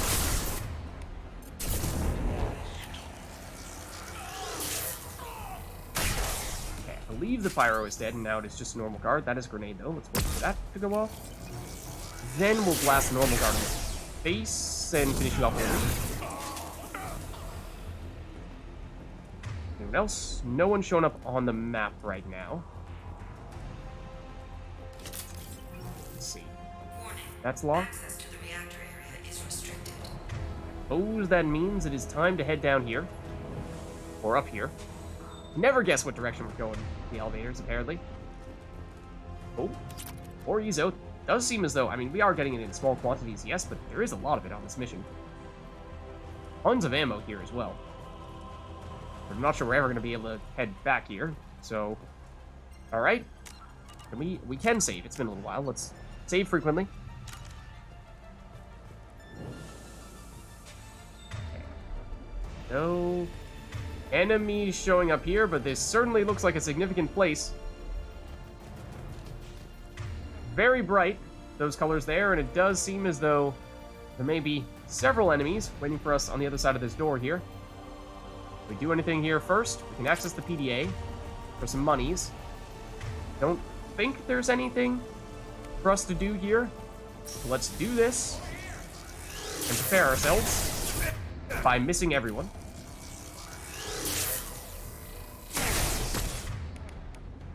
That's one down.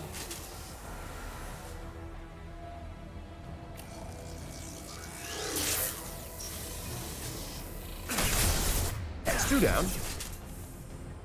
This door does certainly help. So it's the storage room, apparently. I would kind of like the stage closed until we decide we want to poke our head out. Let's just keep on showing up right at that spot. Wait for the grenade. Charge up the shot. Open the door.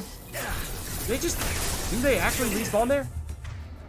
No, I think there's a finite amount, because I only see 3 on the minimap right now, and I don't think there were that few at the beginning. So I think they just so happen to keep on moving up to that same spot every time. Yeah, now this guy is a little more lonely. There is someone hanging out close to the door, though. Just a little bit off to the left. Probably our next target here. You. And I whiffed. Let's not charge. Might try to save some of the death shotgun ammo. Possible. That's very fun. You are still hitting me, even from there. That's impressive. Okay, all we need to do is get rid of the shields, then we can give it a read. But yeah, as you see there, damage on the SMG is not bad. Specifically with going against shields. That is its specialty. He's still, in theory, someone near the back. Is there any more ammo back here? Let's switch back to the shotgun. Is ammo there. Once again, just wary of us accidentally walking straight into pyro at point blank. That would be a problem. Lots of ammo here, though. Can't tell if there's anything of interest off to the left, but I think we do need to go to the left. Get through here. Seems like straight ahead is just a wall. He is an enemy still. They're hanging out on the other side.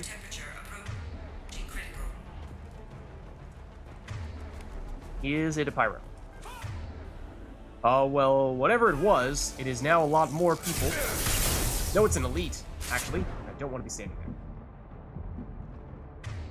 So are they going to push around this corner?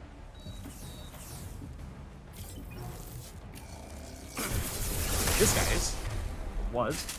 The elite is back. It does seem like the elites are getting their shields back very quickly. They are starting to rush us. We might want to fall back.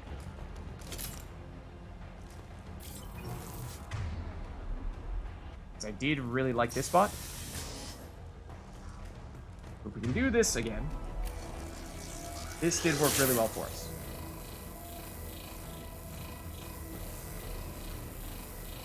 Ooh, that's a pyro. Okay, so that's what we want to avoid. Is having any of these guys run up and surprise us. So glad to get rid of you. There's definitely still an elite and an engineer. Okay. These are both dangerous types of enemies. You will hit us with an incinerate.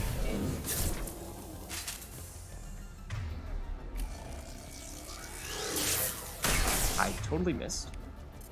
Hey, you don't have shields, so we can hit you with a read. And that will set up this attack. Now I believe it is just the elite. Now, of course, the elite, I assume, although we haven't really fought them for an extended period of time, for the most part, we've taken them out quickly. But I have to imagine they are one of, if not the strongest types of enemies of this group.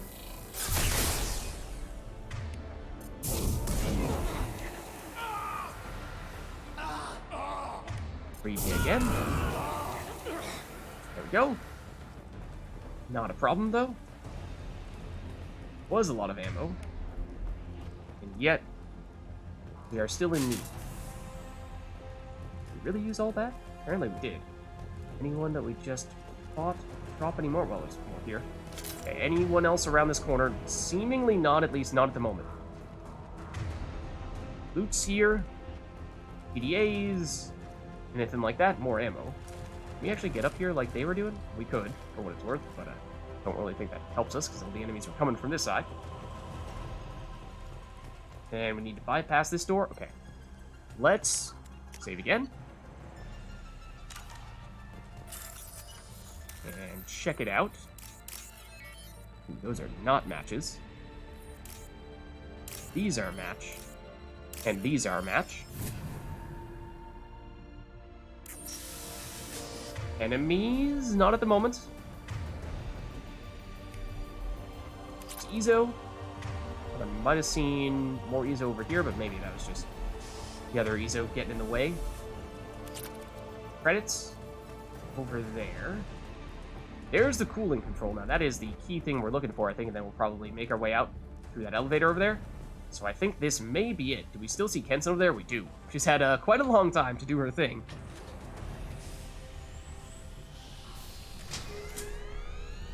Cooling rod being reinserted. Reactor meltdown averted. Core temperature dropping. Okay. You've done nothing, Shepard. I can still override power to the engines. Try to stop me. We are. As it turns out, we are. So now I was thinking we'd probably end up going down here.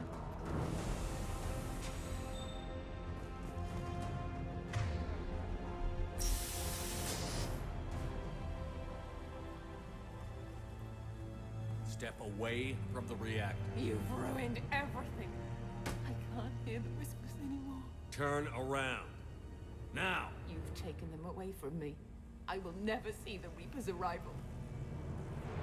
Oh dear. All you had to do Renegade was interrupt? stay asleep. We won't take it. None of this had to happen.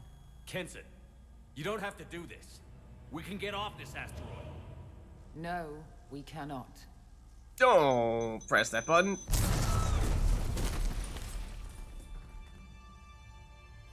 Warning. Collision imminent. Shepard! Get up! Collision imminent. Warning. Collision imminent. Warning. Collision imminent. Warning. Collision imminent. Do something, Shepard! Collision imminent. Warning. Collision imminent. Joker, this is Shepard. I need a pickup. Now. Communication system damaged. Uh-oh. Damn it. Evacuation protocols in effect. All personnel report to escape shuttles. Say, where are those escape shuttles? Where can I find Quick an reminder. escape shuttle? Take the lift from this room to the external access. From there, proceed to the communications tower. The remaining escape shuttles will be located on the tower's landing pad. I have to get to that comm tower and take a shuttle. It's my only chance. Okay. Out of curiosity, are we timed? Because this would be another situation in which I can imagine there being stuff that is only lootable here and right now. It'd be devious. It would be so devious. But I am kind of curious, especially since we can save, to at least take a quick look around and see if there is anything else here. Oh, what was that? What was that? Might have just been the door that we were seeing through the wall momentarily there. Alright, doesn't seem like there's anything here, so, right. Run! Rush! Get through here. Yeah, I think we were just seeing this elevator.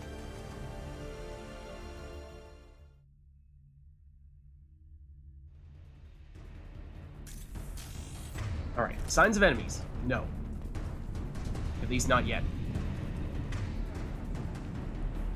Looking for the comm tower. I mean, is there... Oh, okay, we were here before. Yes, so this is the main area of the base where we originally got in here. There were, of course, people in here previously.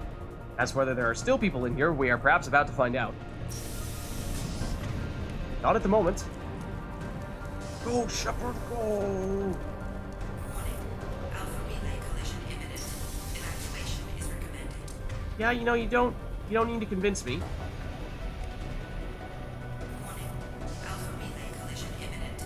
Evacuation is recommended. I saw something over here for a second. Maybe not. Oh, that. Some credits. Sure. Oh, through here.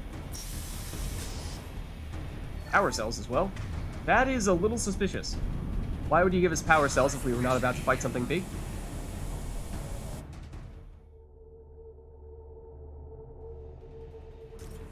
Oh. Okay. So now I can't help but notice, bottom right corner, we have this whole thing about alpha relay proximity and a meter that is currently empty, but I have to imagine might fill very quickly. So now I think we are truly timed, and we are what? Trying to make a rush based on where our objective marker is pointing us? Over here? Now we could do this Vanguard style, assuming that we don't need to fight a set number of enemies, that we're trying to get to a specified location. We could charge this. We could charge this.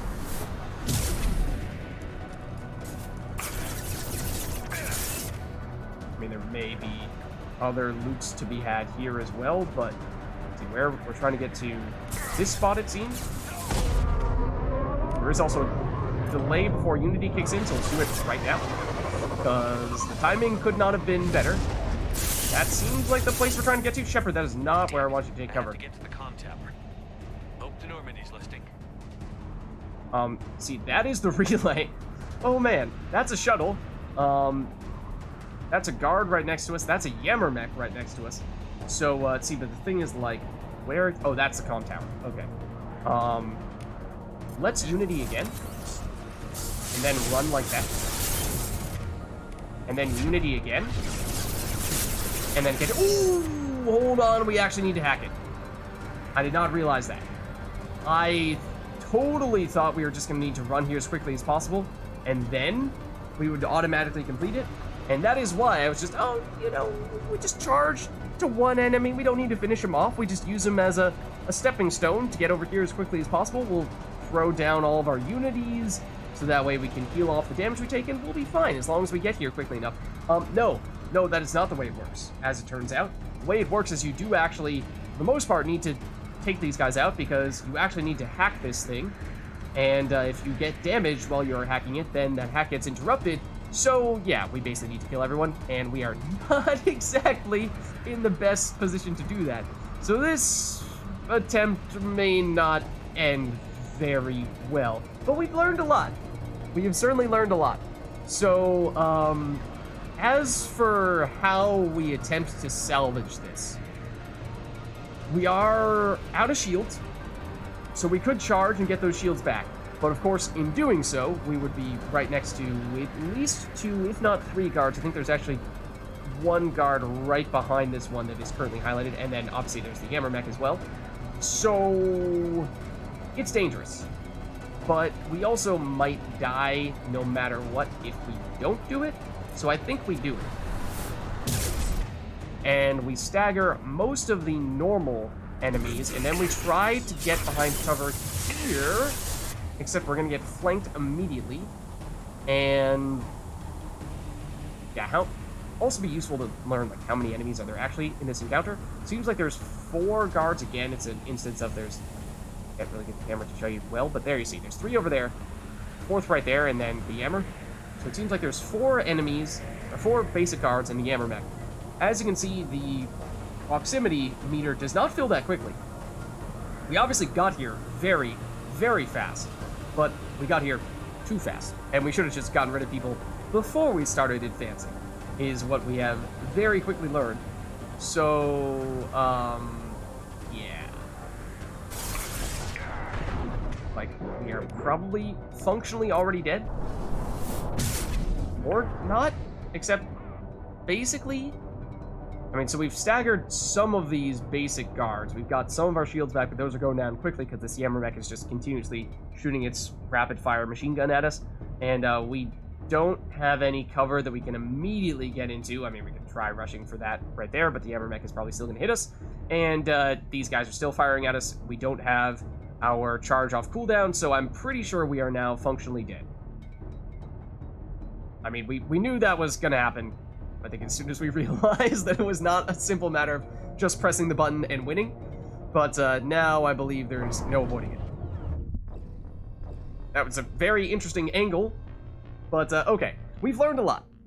We've learned a lot.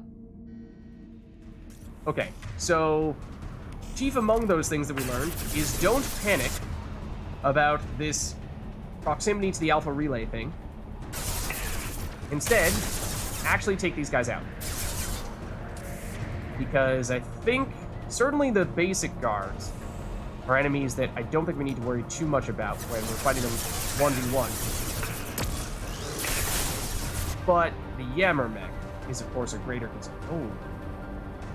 There were only 4 guards when we were fighting them down there. We took one out, and now there are still 4, which is a little bit concerning. That raises some questions. Ooh. Don't like you doing that. Let's reave you to finish you off. They are continuing to throw grenades at us. We can finish you off with a reave as well. You think flanking us sufficiently cause problems? I don't really think so. There is another guard back.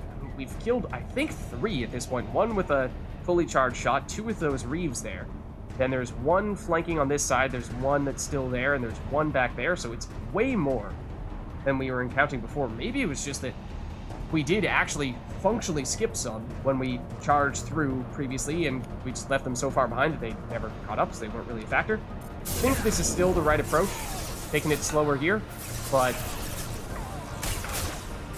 does raise some additional concerns. Okay, I think that reave was enough to take you out. Let's leave you then. Finish you. Yeah, they keep on coming. So maybe they keep on coming until you at least advance a little bit further? In which case, we're learning more, because yeah, they are certainly still coming out of there. That's the last shuttle, you say. Maybe only until you progress far enough for them to say that. Do they actually stop spawning? That is my suspicion, then. And maybe that's what triggers the Yammer as well. So now we see that. I think that might be the ideal strat. I'm fairly certain there's a grenade here somewhere. There it is.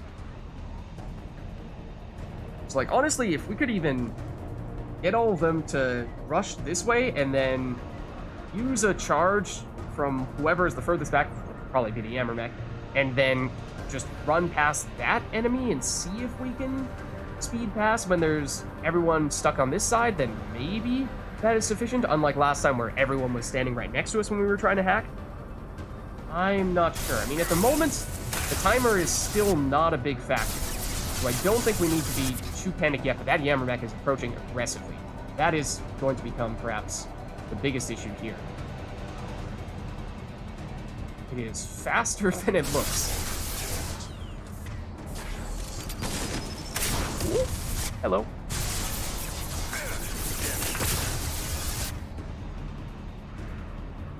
Maybe it is still best to get rid of the little guys before the Yammer. The good thing about the Yammer is when it slows down to fire its missiles, we do have a little bit of an opening.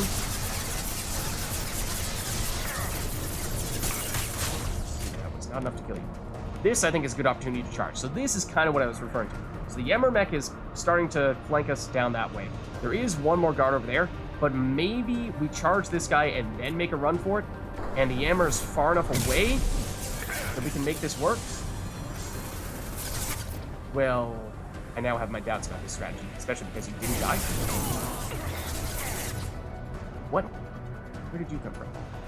Okay, so we are clearly flanked.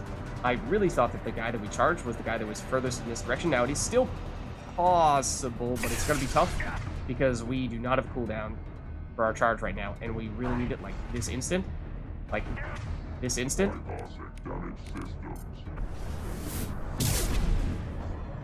Now we need to avoid the mech.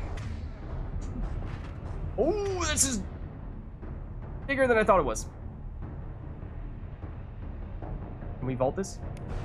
Tell me we can vault this. We can vault this. That's huge. Okay, so now I believe it is just the Yammer. It's kind of hard to see when the meter is kind of covering him. Now it's on armor. Which means the Matic is actually preferable.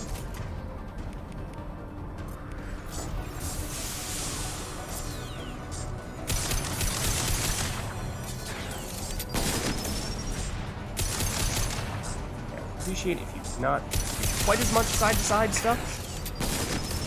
Fortunately, it is very happy with the missile launcher here.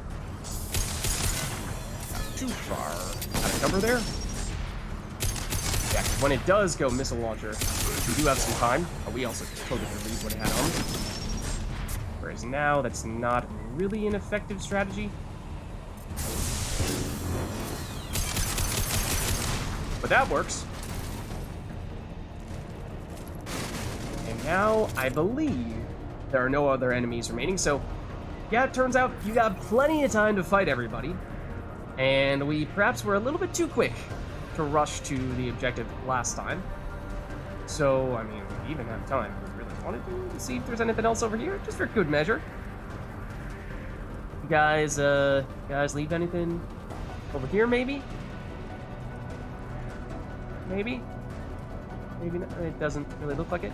I'm also curious, does that actually get bigger as time goes on? It feels like this is closer than it was before. Now, bear in mind, we do not hack this thing instantly, so we can't just dilly-dally all day. This timer might not go away until we're actually done with it. Oh, what? It's just an animation. We totally should have been able to do that before, even when the guys were shooting at us. Joker, do you read me? Uh-oh. That's not Joker. Shepard, you have become an annoyance. You fight against inevitability, dust struggling against cosmic winds. This seems a victory to you. A star system sacrificed. But even now, your greatest civilizations are doomed to fall. Your leaders will beg to serve us. Yeah, you may have been able to indoctrinate a scientist or two, and you may have indoctrinated an entire Prothean civilization, but we will not go quietly. Maybe you're right. Maybe we can't win this. But we'll fight you regardless. Just like we did Sovereign. Just like I'm doing now. However insignificant we might be. We will fight, we will sacrifice, and we will find a way. That's what humans do. Know this as you die in vain. Your time will come. Your species will fall. Prepare yourselves for the arrival.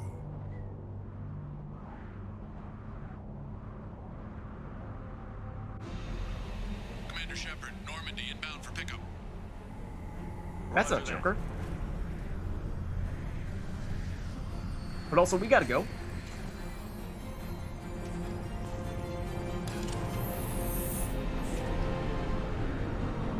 Yeah, why don't we just use this? Actually, we do need to use that relay to get out of here.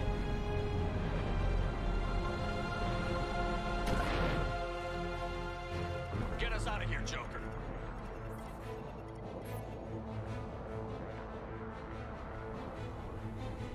Come on, Joker. Speed is key.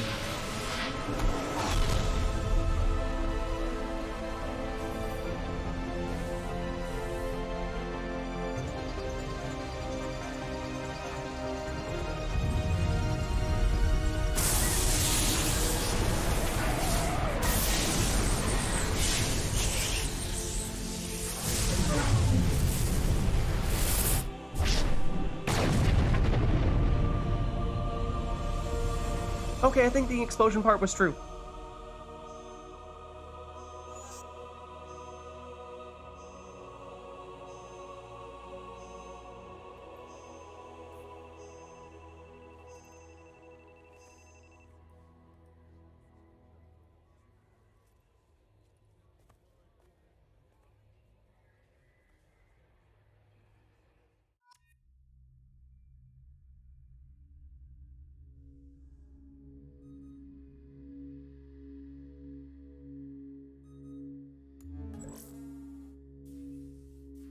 Huh. Looks like you've recovered. Admiral Hackett. Sounds like you went through hell down there. How are you feeling? Fine. No more visions, if that's what you mean. I wasn't expecting to see you here. You went out there as a favor to me. I decided to debrief you in person. That was before the mass relay exploded and destroyed an entire Batarian system. What the hell happened out there, Commander?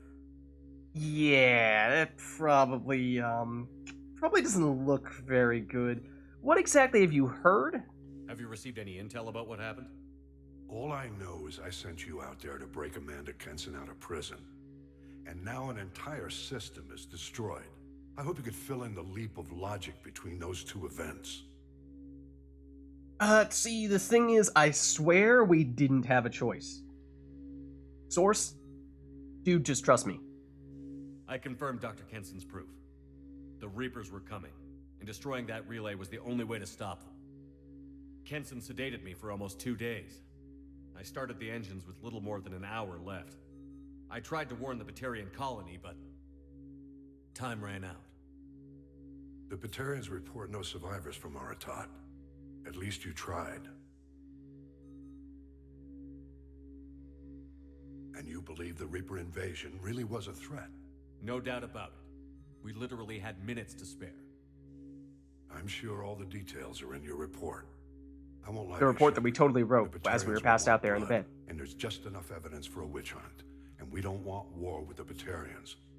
Not with the Reapers at the galaxy's edge. What are you saying? You did what you did for the best of reasons, but there were more than 300,000 Batarians in that system. All dead. Yes, but although those Batarians may have died, just think about it. The entire galaxy was at risk. Should the Reapers have made it through there and been able to use that mass relay to quickly go straight for the Citadel, for example, we learned that they were going to be capable of doing that, and in addition to many other places. They died to save trillions of lives. If I could have saved them, you bet your ass I would have. You're preaching to the choir, Commander. If it were up to me, I'd give you a damn medal. Unfortunately, not everyone will see it that way. So what do you suggest? Evidence against you is shoddy at best. But at some point, you'll have to go to Earth and face the music. I can't stop it, but I can and will make them fight for it. Okay, so what you're saying is we're basically going to court. So, yeah, also, not gonna lie, one of my first reactions when we saw Hackett in person here on a Cerberus ship was, "Oh, Hackett, if anybody sees you here, you are in serious trouble." I didn't expect to see you aboard a Cerberus vessel. I don't like Cerberus or the way they do things. But they brought you back to life, and they're actually doing something about the state of the galaxy. Besides, I'm not so sure this is a Cerberus ship anymore. Right? I mean, I suppose you could make that case. More was built by Cerberus and now is operated by someone who has some Cerberus affiliations, yes, but at the end of the day is an independent contractor of sorts. So, yeah, you were talking about how, blowing up an entire Batarian system would perhaps spark a bit of controversy, maybe enough so for the Batarians to try to launch full-fledged war against the humans. Is the Alliance concerned about the Batarians' response to this incident? Very. The Batarians have been looking for an excuse to wage war on us since we showed up in the galaxy. If the Reapers invade, we need the galaxy to work together. If we're at war with the Batarians, the other races will be hesitant to give aid to either side. Yeah, that could make things problematic. We're talking about fighting the Reapers. We need the humans, we need the Batarians, we need everybody fighting together. Is the Alliance prepared for a Reaper invasion? That's hard to say. It took multiple fleets and the Destiny Ascension to bring Sovereign down, and that was just one Reaper. If the Reapers come in force, we're just not ready. Yeah, that's the concern. That's the problem. One at a time, maybe we can handle that, but numerous Reapers, all at once, all working together, that sounds awfully difficult. But at least with regard to what we do, how we try to diffuse the situation a bit, it does kind of sound like perhaps at least the most diplomatic solution would be for us to turn ourselves in. I'll gladly stand trial once this mission is done. Glad to see working with Cerberus hasn't stripped away your sense of honor. Do whatever you have to do out here. But when Earth calls, you make sure you're there with your dress blues on, ready to take the hit. In the meantime, you keep this. I don't need to see a report to know you did the right thing. Yes, sir. You've done a hell of a thing, Commander.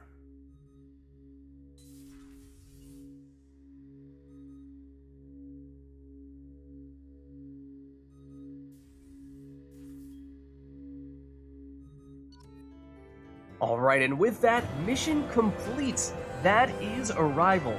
Dr. Amanda Kenson was rescued, air quotes may be necessary on that one, from a Batarian prison on the planet Aratot. Now, I suppose, yes, she was truthfully rescued from the prison. That part is true. And Shepard confirmed her proof of a Reaper invasion. Shepard was, however, captured by Kenson, who turned out to have been indoctrinated big time by a Reaper artifact. Shepard escaped and activated the project, destroying the Alpha Relay and ending the Reaper invasion. Dr. Kenson did not survive. The Bahawk system and all its inhabitants were destroyed. And that is why people are not terribly pleased with us right now. We gained 1,250 experience. That is the most experience we've ever seen from any one mission, I believe, because main quest missions were previously 1,000, and then loyalty missions were 750, and most side missions that took us onto an actual planet, the N7 missions, were 125, and then minor missions that never had us actually leaving a planet were usually, 25? So yeah, that's huge. It is certainly a very long mission. I can't remember with Lair the Shadowbroker, I think it was 1,000, and then there were some little missions built into it that were 25 apiece. Still probably added up to less than this. We did get heavy weapon ammo upgrade, so we are now at over 100% heavy weapon ammo, which is, if you do all of the missions, including Arrival, early enough to get this, then that means you could theoretically fire the cane twice. That is the biggest thing that comes to mind is usually when you fire the cane, that is, again, the big one that looks like it's a nuke, except it actually isn't. And usually you fire it once and it uses up all of your ammo, and so better aim well, because that's all you're going to get. But if you get it up to 105% capacity, then you can fire it twice, and that's a pretty big deal. But for everything else, obviously just capacity is capacity. Then we also got Metagel capacity. That's definitely nice. Another thing that would be useful to do, or get as early as possible, unless you're deliberately saving Arrival for at or near the end of the game, as we did for narrative purposes. Then credits. Oh, we might have missed a whole lot. I don't know, that is a really weird number that we got. There were tons of small little sources here and there, so I have to imagine we probably missed several of them. EZO 1,500, that looks like that's probably all the EZO, and Palladium, we perhaps missed some of that as well. But as I was saying, we were doing this one blind, so I didn't know where we were going to find the EZO or the credits or the Palladium, and didn't know how anything was going to play out. So, especially since we are at the end of the game and we made a point of loading up on other resources, it's not a huge deal that we missed out on some of the more minor things.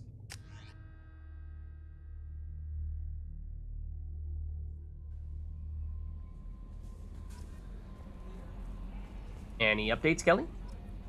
See all the upgrades we just picked up. Which, in theory, yes, we could see if we can purchase, although it wouldn't really matter at this point, because at this point, missions, we've got none. They're all complete. Assignments, we've got none. They are all complete. That was, in fact, the final mission of Mass Effect 2 for us. Now, perhaps, since at this stage we've now completed Arrival, we can say, or you can see, why I was deliberately saving it for at/near the end of the game, even after the suicide mission, because... Got some pressure loss in the number 4 hydrogen tank. Lock it down, ED. Thank you, Joker. Because, well, this whole threat of Reaper invasion is definitely relevant, so that in some ways felt as if that was a better way to finish things than the suicide mission itself. Three-headed dog. How come it's only led by one guy? Good point there, Joker. And so, like I said, I had never done Arrival before, so that was very interesting to me to see what it was all about. Good mission. Yeah, I did like it a lot. 98% of my job. I just watch buttons flash. Sometimes I press one. Definitely tricky with how often you are just fighting by yourself and don't have a squad mate. Ever so briefly we had Dr. Kenson with us, but even then we didn't have the option... Nah. Even then we didn't have the option to actually allocate any skill points or anything like that, so I mean the overload helped a bit, of course, but then again we lost her soon thereafter, as soon as she started hacking the stuffs. But other than that, yeah, I think I did like it a lot. I am still curious what happens if any of the timers run out, and if in that component where you see the artifact powering up, if you can actually survive that entire duration, which we certainly did not manage to do, but I have to imagine somebody has. So I'm curious about that as well. But let's see if Joker has anything to say about the mission. Commander. Perhaps not. Perhaps not. I assume everything is going well up here? Edie and I are just enjoying the calm before the shitstorm, Commander. Hmm? Okay. Sure? That's it for now. See you, Commander. Okay. I was, kind of expecting Joker to have something specific to say about that mission, because it was, of course, a big one. It was a DLC, but I thought he said something specific about the Lair of the Shadowbroker when we finished that. Maybe. Maybe I'm wrong about that, though.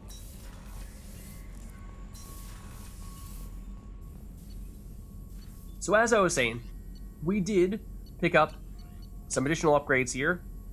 Perhaps most importantly, this metagel capacity upgrade here. But, as I was saying, since we quite literally have 0 missions remaining at this point, there is really no benefit to upgrading any of that stuff. I don't believe any of the upgrades carry over, even if you were to do a New Game Plus. So, no reason to do it for that. And as we were saying, we are trying to have a decent stockpile of resources for when we transfer our save over from the end of Mass Effect 2 into Mass Effect 3, which, since we've now finished everything here, is what is coming up next for us. So, with all that being said, with the suicide mission done, and now Arrival and every other mission, I mean, kind of waiting to see if Kelly would say if we have any messages, but maybe we just don't. No new messages either. But, so with all that being said, with now the suicide mission done, Arrival done, every other mission and assignment done, we have reached the resource total that I think we want to be at for when we start things up in Mass Effect 3. That means that at this stage, we are now finally completely done with our Mass Effect 2 Legendary Edition playthrough, and that of course means next on the list will be us transferring things over into Mass Effect 3. As I was saying before, you can technically transfer over a save as soon as you finish the suicide mission, but if, as we did here, you have any remaining missions to complete even after you've done the suicide mission, then you can still go back and do those and transfer your save over, and the game will still acknowledge that you completed whatever other missions you went on to complete. Or you acquired more resources, or whatever it may be. So that is big, of course, but there is perhaps one other thing that I'd like us to do before we end things in full for Mass Effect 2. One thing that's, you know, it's really just the classic. If you had to ask me one, I mean, like, suppose we could check in with Tally, because, you know, it's like, she's kind of our significant other. Okay, well, we'll take a quick moment to say goodbye to Tally. We'll take a quick moment to do that. Shepard, what can I do for you? I just wanted to talk. Have you got time to talk? For you? Of course. I can't tell you how much what you said means to me. But I understand if you need to find something, someone. Okay, and so we Not that heard I'm this before. complaining if you're still interested. Are you still interested? And, I don't want to risk your health, but I'm willing to wait. We'll respond the same way and give the creepy Shepard smile. But, I mean, I suppose we could give a quick wave to everyone on the team. Yes, but, I mean, I'm not sure. Like, Jack is not going to feel the need for Shepard to give a warm, hug goodbye. Like, oh, Jack, we're gonna miss you. No, but something tells me that is not Jack's style. So, there is one other thing, though, that I wanted to make a point of doing before we finish things in full in Mass Effect 2. We checked in, yes, with Tali. That is true. That is true. But perhaps you can tell by where we are currently headed, the perhaps most significant conversation in all of Mass Effect 2. Need me for something? Have you got a minute? Can it wait for a bit? I'm in the middle of some calibrations. Sure, buddy. Talk to you later, Garrus. I'll be here if you need me. You do you. And with that, I think we are truthfully done with everything in Mass Effect 2 now. We are ready, next time, to transfer things over into Mass Effect 3, get things started there. Of course, very excited to do just that. And thank you so much to everyone who's watched the series, and I'll see you in Mass Effect 3.